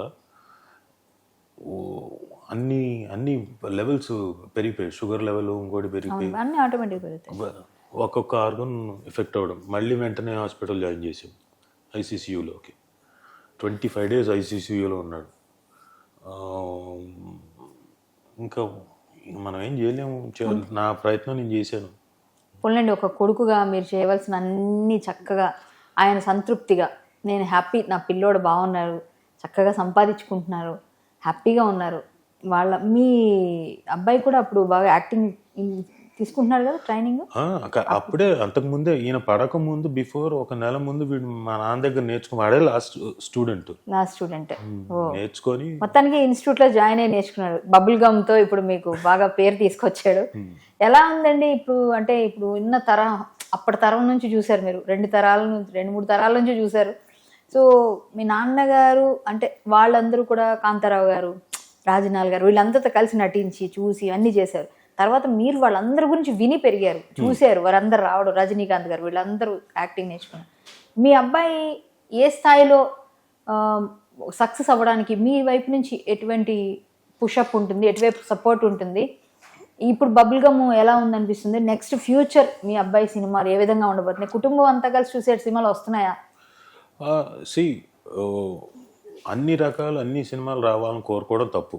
కొన్ని ఏజ్కి 18+ ఉంటాయి, కొన్ని అంటే 18+ ఉండడానికి ఏ సర్టిఫికేట్ రావడానికి బ్లడ్ షెడ్ ఎక్కువ ఉందంటే ఇచ్చేస్తారు. ఇప్పుడు అలాంటి సినిమా లేకపోతే చూడడానికి థియేటర్కి ఎవరికి రావట్లేదు. నరకడం, కొట్టడం, మరి హీరో నరకడం లేకపోతే కుదరదు, వెంజన్స్ తీసుకోపోతే కుదరదు, అట్లాంటివి. సో ఇప్పుడు మళ్ళీ దయ్యం సినిమాలు వస్తాయి, అవి వస్తుంది. సో ఇలాంటివన్నీ కొన్ని ఉంటాయి. కొన్ని ఏమవుతాయంటే కొన్నిట్లో రొమాన్స్, న్యాచురల్గా యూత్ని ఆకట్టుకోవడానికి రొమాన్స్ ఉంటుంది. ఒక తరంలో ఒక రకమైన రొమాన్స్ ఉంది, ఇంకో తరానికి ఒక రొమాన్స్, డిఫరెంట్ రొమాన్స్లు అవుతూ వచ్చింది, మారుతూ వచ్చింది. ఒక తరంలో రామారావు గారు, సావిత్రి గారు రొమాన్స్ అంటే ఆవిడ అంత దూరంలో ఉండేది, ఈయన ఎంత దూరంలో ఉండేవాడు అనుకుంటూ చేసేవాడు. లాహిరిలో అనుకుంటే ఎదురుగా అంత దూరంలో కూర్చొని ఇందులో ఇలా లాహిరిలా అనుకుంటే ఇలా అని చెప్పేసి ఓహో ఇది మొత్తం ఆ అప్పట్లో. తర్వాత కొంచెం మారేసరికి కొంచెం చేయి పట్టుకునేంత వరకు వచ్చారు. కొంచెం తర్వాత బొగ్గన్ అలా టచ్ చేసి ఇలా వేలతో టచ్ చేసి రేంజ్కి వచ్చారు. ఆ తర్వాత కొంత మారేసరికి కొంత మారింది. రాఘవేంద్రరావు గారి ఇంకా తర్వాత అవన్నీ కొంత మారింది. ఒకప్పుడు అంత దూరంగా ఉన్న రామారావు గారే అలా కొట్టారు కదా. ఆ తర్వాత ఇంకొక స్టేజ్లో ఇంకొక రకంగా వచ్చింది, ఇంకొంచెం ఇప్పుడున్న తరంలో ఏంటంటే కొంత అంటే ఈరోజు ఎవాల్వ్ అయిన దీంట్లో కొన్ని సీన్స్ ఇంకా బోల్డ్గా చూపించడానికి ట్రై చేస్తున్నారు. అదే ఇంకొంచెం బోల్డ్గా. అయితే ఏ రేంజ్లో ఉండాలో అంత రేంజ్లో ఉంటే డెఫినెట్గా ఇబ్బంది ఉండదు, మరీ ఎక్కువ అయితే ఇబ్బంది. మీరు ప్రోత్సహించారు కదా, మామూలుగా కుటుంబ తరహా చిత్రాలు చెప్తారా? ఎలా మీ గైడ్ లైన్స్ ఉండిపోతుంది? అవసరాన్ని బట్టి కుటుంబ తరహా చిత్రాలు, ప్రతిదీ కుటుంబ తరహా చిత్రమే. దాంట్లో ఏ మోతాదులో ఏది చేస్తే ఉంటుందో అది చేస్తే బాగుంటుంది, దానికి మించిపోతే ఇబ్బంది ఉంటుంది. మీ ఇద్దరు ఇస్తారా, చెప్తారా మీ ఇద్దరు ఇలా చేయాలన్నా? ఇలా మేము చెప్పం. చేసేస్తాడా? ఏది ఏదైనా చెప్తే సీన్స్ అవన్నీ తను ఓన్ గా చేయగలడు. సినిమాని కాదు, జనరల్ గా మీరు ఇంట్లో ఇన్స్టిట్యూషన్ ఉండింది యాక్చువల్లీ. వాడికి నాలెడ్జ్ ఉంది దాని మీద. బాగానే తర్ఫీ తీసుకున్నాడు. లీ స్ట్రాస్బర్గ్ ఇన్స్టిట్యూట్కి వెళ్ళి వచ్చాడు అమెరికాలో. తర్వాత ఇక్కడ అమెరికా వాళ్ళకి మనకి అక్కడంతా సేమ్ మీరు చెప్పినట్టుగానే వాళ్ళంతా అండర్ ప్లే కదా చేస్తారు. It's not like that. మీరు అనుకుంటున్నారు ప్రతివాడు అండర్ ప్లే చేస్తాను కాదు. క్యారెక్టర్ని బట్టి, క్యారెక్టరైజేషన్ బట్టి, అవసరాన్ని బట్టి ఎంతవరకు చేయాలో అంతవరకు చేస్తారు. మీకు కొన్నిసార్లు చూస్తే చాలా ఎక్కువ కూడా చేస్తారు. క్యారెక్టర్ని బట్టి, అవసరాన్ని బట్టి చేస్తారు. ఓకే, మనం అనుకున్నట్టు వాళ్ళు అండర్ ప్లే చేస్తారు అనుకోవడం అదొక wrong notion. Okay. So Roshan తో పాటు మీ వారసురాలు ఉంది కదా, తను కూడా యాక్టింగ్ అని అంటుంది. అవునా? I don't know how far it will be successful అని. తను ఏం చదువుతుందండి? తను 12th అయిపోయింది. ఇప్పుడు యుఎస్ వెళ్తుంది. డిగ్రీ జాయిన్ అయింది. 3 months కోసం లీ స్ట్రాస్బర్గ్ ఇన్స్టిట్యూట్ ప్రింట్ లా ఉంటుంది తను.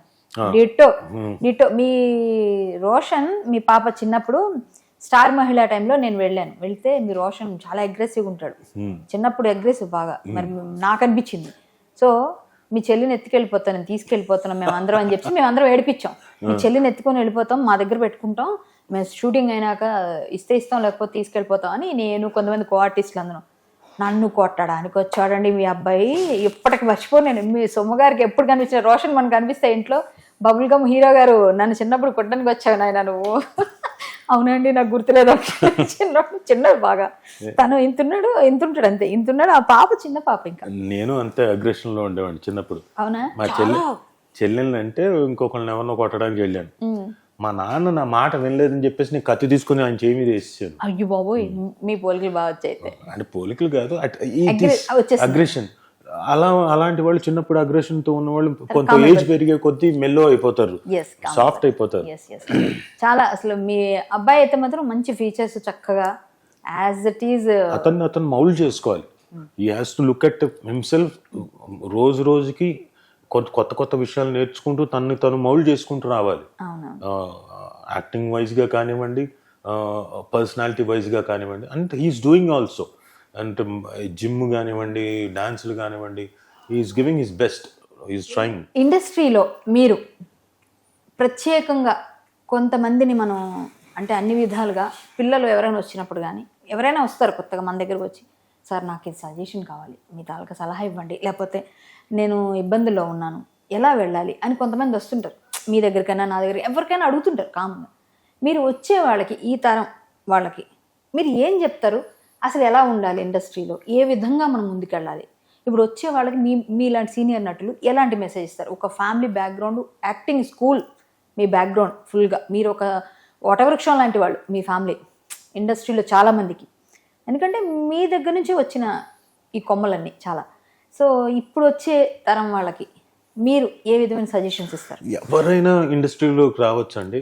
ప్రయర్ టు అక్కడి నుంచి వచ్చిన తర్వాత ఇది నా ప్యాషను, ఇది నేను సాధించాలి, నేను ఇందులోనే సెటిల్ అవ్వాలి అనుకున్న వాళ్ళు, ఆ స్టేట్ ఆఫ్ మైండ్ ఉన్న వాళ్ళు రావాలి.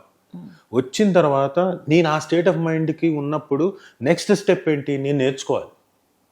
అది మీరు ఇన్స్టిట్యూట్లో జాయిన్ అయ్యి నేర్చుకుంటారా, లేదా ఎవరైనా మీరు సీరియల్లో ఇంకోటో థియేటర్లో జాయిన్ అయ్యి ప్రాక్టికల్గా నాటకం వేసి నేర్చుకుంటారా, లేకపోతే మీరు సినిమాలు చూసి నేర్చుకుంటారా, విని నేర్చుకుంటారా? It's up to you. మనకి అచువిచ అంటాం. ఈ 4 విధాలుగా నేర్చుకోవచ్చు. సో ఏ రకమైన మీరు నేర్చుకోవడం. సో వచ్చి నేర్చుకోండి. ఇన్స్టిట్యూట్ ఉందనుకోండి, మీరు 10 సంవత్సరాల్లో మంచి ఆర్టిస్ట్ అయ్యే, అంటే ఒకవేళ డైరెక్ట్గా వెళ్ళి ఆపర్చునిటీ తీసుకొని చిన్న వేషాలతో వెళ్తే 10 సంవత్సరాలకు అయ్యే ఛాన్స్ ఉంటే, ఇన్స్టిట్యూట్ ద్వారా వెళ్ళారనుకోండి, మీరు సంవత్సరంలో ఆ ఛాన్స్, ఆ రేంజ్కి వెళ్తారు. అంతే తేడా. ఇప్పుడు మీరు చేస్తున్న ప్రాజెక్ట్స్ ఎన్ని చేస్తున్నారు? లేదా డైరెక్షన్ చేసే ఇంట్రెస్ట్ ఏమైనా ఉందా? చేశానన్నారు సీరియల్లో. సీరియల్స్ సినిమా చేయాలని ఉందండి. ప్రాబబ్లీ మొత్తం కథ అంతా రెడీ చేసుకున్న తర్వాత ఇట్ విల్ టేక్ టైం. నాకు వేషం అయితే ఇవ్వండి. తప్పకుండా. మీరు అందరూ అడగకపోతే నేను అడిగేస్తాను. తప్పకుండా. నాకు వేషం ఇవ్వండి, నా ఇమేజ్ మార్చి వేషం ఇవ్వండి. తప్పకుండా. అంటే యాక్టర్, మీరు యువర్ గుడ్ యాక్ట్రెస్, మీరు ఎలాంటి క్యారెక్టర్ అయినా చేయగలుగుతారు. అయితే అన్ఫార్చునేట్ థింగ్ ఏంటంటే, మనకి ఇండస్ట్రీలో నేను విలన్ చేశాను, విలన్గా కొద్ది కాలం ఉంది, మధ్యలో పోలీస్ ఆఫీసర్ అన్న మొత్తం పోలీస్ ఆఫీసర్ కొద్ది కాలం, అవును. లాయర్ మొత్తం లాయరు, అలాగే వస్తాయి మనకంటే. రాజీవ్ మొత్తం చాలా ఎమోషనల్ గా బాగా చేస్తాడు, అన్ని అవే. రాజీవ్ తీసుకురండి, ఎమోషనల్ సీన్ చేయండి, చంపేయండి. ఇప్పటికీ నన్ను బాబీ క్యారెక్టర్ చేయమని అడుగుతున్నారంటే నేను చేయట్లేదు, వేరే విషయం. పైగా మొత్తం అంతా మీ రీల్స్ లో మీరంతా అదే వస్తుంది. అబ్బా బాబీ ఈ రెండే పెడతాను నేను. ఒక మీమ్స్ కి బాగా పనికొస్తున్నాను నేను, బ్రహ్మానందం గారు. సో మొత్తానికి రాజీవ్ కనకాల గారు ఇంకా ఫ్యూచర్ లో తాతగారు వారసత్వాన్ని పుణికిపుచ్చుకొని ఒక పొలిటీషియన్ గా, ఒక డైరెక్టర్ గా, ఈ రెండు కూడా చూడాలని కోరిక నాకు. చూద్దామండి. అది అంటే మీరు ఆల్రెడీ గుడ్ ఆర్టిస్ట్ గా మీరు ఎప్పుడో మీరు ఎస్టాబ్లిష్ అయిపోయారు, మీరు చేసేసుకున్నారు, ప్రూవ్ చేసేసుకున్నారు. లైన్ లేదు, ఇట్ ఆల్ డిపెండ్స్. అంటే రాసేదాన్ని బట్టి, క్యారెక్టర్ వచ్చేదాన్ని బట్టి, డైరెక్టర్ చెప్పేదాన్ని బట్టి కూడా ఉంటుంది. లేకపోతే మనకేమి అంత ఈజీ కాదు. వాళ్ళంతా రైటర్ రాసి డైరెక్టర్ నన్ను అప్రోచ్ అయ్యి నాతో చేయించుకుంటే నాకు మనకి రాసి ఉంటుంది అంటారు కదా, ఈ క్యారెక్టర్ మనమే చేయాలని. మనం తినే మెతుకు మీద ఎలా ఉంటుందో అంతే మన క్యారెక్టర్ కూడా, ఈ క్యారెక్టర్ మనకి అని పుట్టుతుంది అంటారు, చెప్తారు. అంతే. అది కానీ మనం అలా అని చెప్పేసి మన ప్రయత్నం లేకుండా ఉంటే కుదరదు. మన ప్రయత్నం మనం చేయాలి, ఆ ప్రయత్నంలోనే వస్తుంది. ఒకవేళ ఇది కాకపోయినా ఇంకోటి ఏదో వస్తుంది, మనకు రాసి పెట్టింది అలా వస్తుంది. సో డైరెక్షన్ అన్నది ఐ టేక్ టైం. అంటే కొంచెం కథ బాగా సెలెక్ట్ చేసుకొని ఎలాంటిది అయితే చేయాలి, ఎందుకంటే ఒకేసారి నమ్మి రారుగా ప్రొడ్యూసర్లు కూడా. సో జాగ్రత్తగా ప్లాన్ చేసుకొని చేయాలి. వస్తారండి, మీకోసం వస్తారు. ఎందుకంటే మీకు ఆల్రెడీ ఎక్స్పీరియన్స్ ఉందని అందరికీ తెలుసు, ఈ ఇంటర్వ్యూతో ఇంకా తెలిసిపోతుంది. సో మీరు ఇంకా మంచి డైరెక్షన్ చేయాలి. చాలా మంది మిమ్మల్ని ఆదర్శంగా తీసుకోవాలి. చాలా విషయాలు మీరు ఎంత ఎదిగినా ఒదిగా ఉంటారు. అది జన్మతః మనకి సంస్కారం వచ్చేస్తుంది. అది జన్మ సంస్కారం అనే చెప్పాలి. లేదు కొంత వాతావరణం, అదే పెరిగిన వాతావరణం. తల్లి తండ్రి మనకి ఇచ్చిన ఒక పెద్ద ఆస్తి అది. ఆ ఆస్తిని మీరు అలా ముందు పిల్లలకు కూడా అందిస్తున్నారు. మీ ఫ్యామిలీ అంతా అందరికీ ఆదర్శప్రాయంగా ఉండాలని కోరుకుంటూ, మీరు ఫ్యూచర్లో ఎప్పుడైతే రాజకీయ నాయకులు అవుతారో ఫస్ట్ నన్ను గుర్తు చేసుకోండి, అది మాత్రం మర్చిపోకండి. తప్పకుండా. తాతయ్య గారి వారసత్వాన్ని ఖచ్చితంగా. మీరు ఒక క్వశ్చన్ అడిగారు, మళ్ళీ వదిలేసారు. చెప్పండి, మర్చిపోయి ఉంటారండి. నాకు కొత్త అండి యాంకరింగ్, చెప్పండి సార్. ఇది యాజిటీజ్ ఉంచాలి, యాజిటీజ్ ఉంచండి, ఏం పర్లేదు. కొత్త నేను ఎప్పుడో చేశాను, 10 సంవత్సరాలు 20 సంవత్సరాల కిందట, మళ్ళీ ఇప్పుడు చేస్తున్నాను. మీరు ఎన్ని సినిమాలు చేశారు, ఏం చేస్తున్నారు? అది అడిగాను సార్, సారీ మర్చిపోయానండి. నేను మర్చిపోయేవాడిని. నేను ఇందాకటి నుంచి నవ్వుతున్నా ఇంతసేపు. అడగట్లేదు కాదు, ఈవిడ ఏదో అడిగింది మర్చిపోయానేంటి నేను అనుకుంటున్నా. నేను ఇప్పుడు కొత్తగా చేసేది చిరంజీవి గారి సినిమా విశ్వంభర చేస్తున్నారు. సూపర్. అదొకటి. కన్నడ సినిమా ఒకటి చేస్తున్నాను, Kannada and Telugu bilingual. And మన రాజా గౌతమ్ అంటే మన బ్రహ్మానందం గారి అబ్బాయి సినిమా అదొకటి చేస్తున్నాను. ఇంకోటి సుమంత్ గారి సినిమా ఒకటి చేస్తున్నాను. 4 ప్రస్తుతానికి. ఇంకో అడిగారు, నెక్స్ట్ మంత్ మళ్ళీ కొత్త వేవ్ స్టార్ట్ అవుతున్నాయి. మొత్తానికి 7 చెప్పారు, ఇంకో 10 ఉంటాయి. ఇంకో 3, 4 స్టార్ట్ అయ్యే ఉన్నాయి. రిలీజ్కి మాత్రం చౌర్యపాఠం ఒకటి, ఇప్పుడు రిలీజ్ అయిన బర్త్డే బాయ్ ఒకటి బాగానే ఉంది. ఐ డోంట్ నో, చేసిన చిన్న వేషం అయినా చాలా మంచి పేరు వచ్చింది నాకు. లేదండి, మీరు ఏ వేషం వేసినా ఒక్క మినిట్ ఉన్నా మీ వైపు దృష్టి మరల్చుకునేటట్టు చేసేట్టే ఉంటుంది మీ యాక్టింగ్. అది మీ గొప్పతనం అని నేను కానీ అది ఇన్వాల్వ్మెంట్ అంతే. గొప్పతనం కూడా కాదు, అక్కడ ఉన్న స్పేస్ అలాంటిది. యాక్టర్కి వచ్చిన స్పేస్ సార్, కానీ మనం తీసుకోవాలిగా. అది అందరికీ ఉండదు, అది మీకుంది. చూసారా, అది మీ అదృష్టం. ఒక విధంగా మీరు ఎన్ని సినిమాలు చేస్తుంటారు సార్ టోటల్గా? 200 పైన చేశారు. మొన్నటి వరకు లేదండి అంత. ఈ మధ్యన మళ్ళీ స్పీడ్ పెరిగింది. అంతవరకు నేను మాక్సిమం అంటే నేను 150 వరకు బాగా గుర్తుంచుకున్నా, రాసుకున్నా పేర్లు. ఆ తర్వాత వదిలేసాను ఏంటని. ఆ తర్వాత 3 ఏళ్ల నుంచి చూస్తే దాటేసింది 200 దన పెంచేసాను. మీరు ఒక 1000 సినిమాలు చేయాలి మళ్ళీ. మనం ఈలోగా చాలా ఇంటర్వ్యూస్ చేసుకోవాలి. అంటే అప్పుడు వేరు, అప్పటి కాలం వేరు, ఇప్పటి కాలం వేరు. అప్పుడు తెలుగు ఇండస్ట్రీ దాదాపుగా 250 సినిమాలు ప్రొడ్యూస్ చేసేది సంవత్సరానికి. ఇప్పుడు చెప్పండి, ఇప్పుడు లేదు. ఇప్పుడు మహా అంటే మీకు ఓటీటీ వల్ల ఏమైనా మనకి దెబ్బ పడింది అంటారా?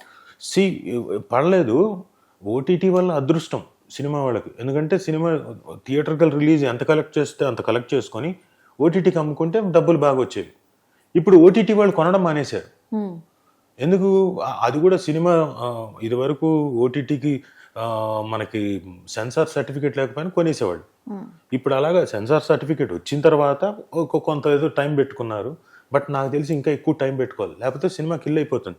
మొన్న ఎవరు బన్నీవాసు గారు చెప్తుంటే విన్నా, ఏంటండి థియేటర్ల పరిస్థితి అంటే, ఇదే పరిస్థితి కనుక కొనసాగితే ఇంకో 3 ఏళ్లలో థియేటర్లు అన్నీ సింగిల్ థియేటర్లు అనేవి క్లోజ్ అయిపోతాయి. అయ్యో, ఆ క్లోజ్ అయిపోతే ఇంకా ప్రొడ్యూసర్కి ఏమొస్తుంది డబ్బులు? ఇంకేం లేదు ఇంకా. సో మనం ఈ ఇండస్ట్రీని, ఎంటర్టైన్మెంట్ ఇండస్ట్రీని పెంచే విధంగా ఉండాలి. సో మనం ఏం చేయాలి, జనాలను ఆకట్టుకునే విధంగా ఏం చేయగలిగితే బాగుంటుందో అది ఆలోచించాలి. హౌ అంటే థియేటర్ రావాలి, వచ్చేటట్టు చేయాలి మనం. అవును, ఓన్లీ సినిమాకే వస్తారా? కాకపోవచ్చు. మరి ఏం చేయాలి? అక్కడ ఏమైనా కొంచెం థియేటర్కి ఏమైనా అంటే టికెట్ల మీద లక్కీ డ్రా ఏమైనా పెట్టాలా? ఇలా అలాంటివి ఏదో ఆలోచించాలి కొత్తగా. అంతే, మీ టికెట్ ఆషాఢం సేల్ లో ఎలా ఇస్తారో అట్లా అలా ఏదో ఉండాలి, ఏదో ఒకటి పెట్టాలి. ఈ టికెట్ కొంటే ఇంకో టికెట్ ఫ్రీ అను సంథింగ్. లాటరీ లాగా ఒకటి ₹1,00,00,000 వస్తుంది అన్నారు, అలా పెడితే వస్తారు. అట్లాంటిది ఏదో పెట్టాలి, లేకపోతే కష్టమే. నెక్స్ట్ ఇంకో డౌట్ అండి, ఇండస్ట్రీ ఇక్కడ నుంచి షిఫ్ట్ అవుతుంది వైజాగ్ అని కూడా అంటున్నారు. మీకేమైనా అవకాశం ఉందా? దాని గురించి మీకు తెలుసా ఏమన్నా? తెలియదండి, బట్ తప్పులేదు. ఎందుకంటే ఒక రాష్ట్రం విడిపోయిన తర్వాత, ఏర్పడిన తర్వాత industry has to develop also there. అయితే ఇన్ఫ్రాస్ట్రక్చర్ అంతా ఇక్కడే ఉంది. సో నేను అనుకోవడం 30% ఆఫ్ ఇండస్ట్రీ విల్ షిఫ్ట్ అవుతుందండి. అవ్వాలండి. ఆల్రెడీ అక్కడ ఎస్టాబ్లిష్ అయినాయి కదా. ఉంది, నాయుడు గారి స్టూడియో ఉంది. సో అక్కడ ఒక యూనియన్ ఉంది, డ్రైవర్స్ యూనియన్ ఉన్నారు, మనకి జూనియర్ ఆర్టిస్ట్ యూనియన్ ఉంది, వీళ్ళంతా ఉన్నారు. ఇప్పుడు చెన్నై నుంచి ఇక్కడికి షిఫ్ట్ అయిన తర్వాత, తెలుగు అని చెప్పేసి అన్న తర్వాత రాలేదా? అందరూ వచ్చారుగా. ఇక్కడ నుంచి కూడా కొంతమంది వెళ్తారు. పైగా ఇక్కడిక్కడే కదా, తెలుగు వాళ్ళమే కాబట్టి మహా అంటే ఇక్కడ ఫ్లైట్ ఎక్కుతారు, లేదా ట్రైన్ ఎక్కుతారు, బస్సు ఎక్కుతారు, వెళ్తాం, షూటింగ్ చేసుకుంటాం, లేదా అక్కడి నుంచి వస్తారు, ఇక్కడికి షూటింగ్ చేసుకుంటారు, వెళ్తారు. సో ఇట్ హ్యాస్ టు, ఎందుకంటే డెవలప్మెంట్ అనేది ఉండాలి. అక్కడ కూడా ఎస్టాబ్లిష్ అవ్వాలి కాబట్టి వెళ్ళా తప్పలేదు. వెళ్ళారు, ఆల్రెడీ వెళ్తారని కూడా ఆశిద్దాం. ఇప్పుడు చేస్తున్నారు కదా సినిమాలు, ఇప్పుడు అక్కడికి వెళ్ళి ఉండాల్సిన అవసరం లేదు, కానీ ఇక్కడి నుంచి అక్కడికి వెళ్ళి షూటింగ్లు చేస్తున్నాగా. ఎప్పుడైతే అక్కడ ఎందుకు డెవలప్మెంట్, ఇక్కడి నుంచి అక్కడికి వెళ్తే బోల్డ్ అంతమంది అక్కడ ఉంటారు, హోటల్స్ కానివ్వండి, ఇంకో రకంగా ఫండ్ వస్తుంది. ఒక 40 రోజులు చేస్తే, పెద్ద సినిమా కనుక చేస్తే మినిమం ఒక 10-15 కోట్లు 20 కోట్లు వాళ్ళకి వస్తుంది కదా, ఆ ప్రదేశానికి వస్తుంది. So it has to come. Thank you అండి, చాలా ఓపిక్గా నాకు కొత్తగా ఏదో మిమ్మల్ని విసిగించినా మీరు చక్కగా చెప్పారు. విసిగించలేదు అనుకోండి, మర్చిపోయారు అనుకోండి, ఒక చోటు నుంచి ఒకటి జంపింగ్ చేశాను, జంపంగని. శివబాలాజీతో అలా పెట్టుకోకండి, నన్ను కొడతాడండి ఆయన కొడతాడు ఆయన, అసలు యాంగ్రీ మ్యాన్. చిచ్చి కాదు, మీరు అలా చేశారనుకోండి, అవునా అంటూ ఎక్కడికో ఇంకో మాయమైపోతాడు. ఏదో ప్రయత్నం సార్, చిన్న ప్రయత్నం, ఒక 4-5 చంపితే కానీ డాక్టర్ అవ్వరు కదా, అంతే. అలా మీరు కూడా కొంచెం సహకరించినందుకు ధన్యవాదాలు.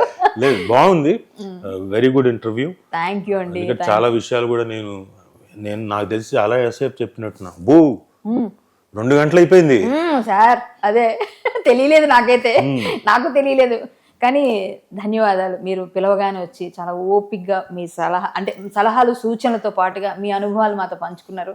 6 Xavier మా sponsored by 6 Xavier my show. చెప్పండి ఆయనకి, తప్పకుండా చెప్తాను. ఆయనకి మంచి, ఆయన దశ మార్చే మంచి డైమండ్ ఆయనకి ఇవ్వాలంట.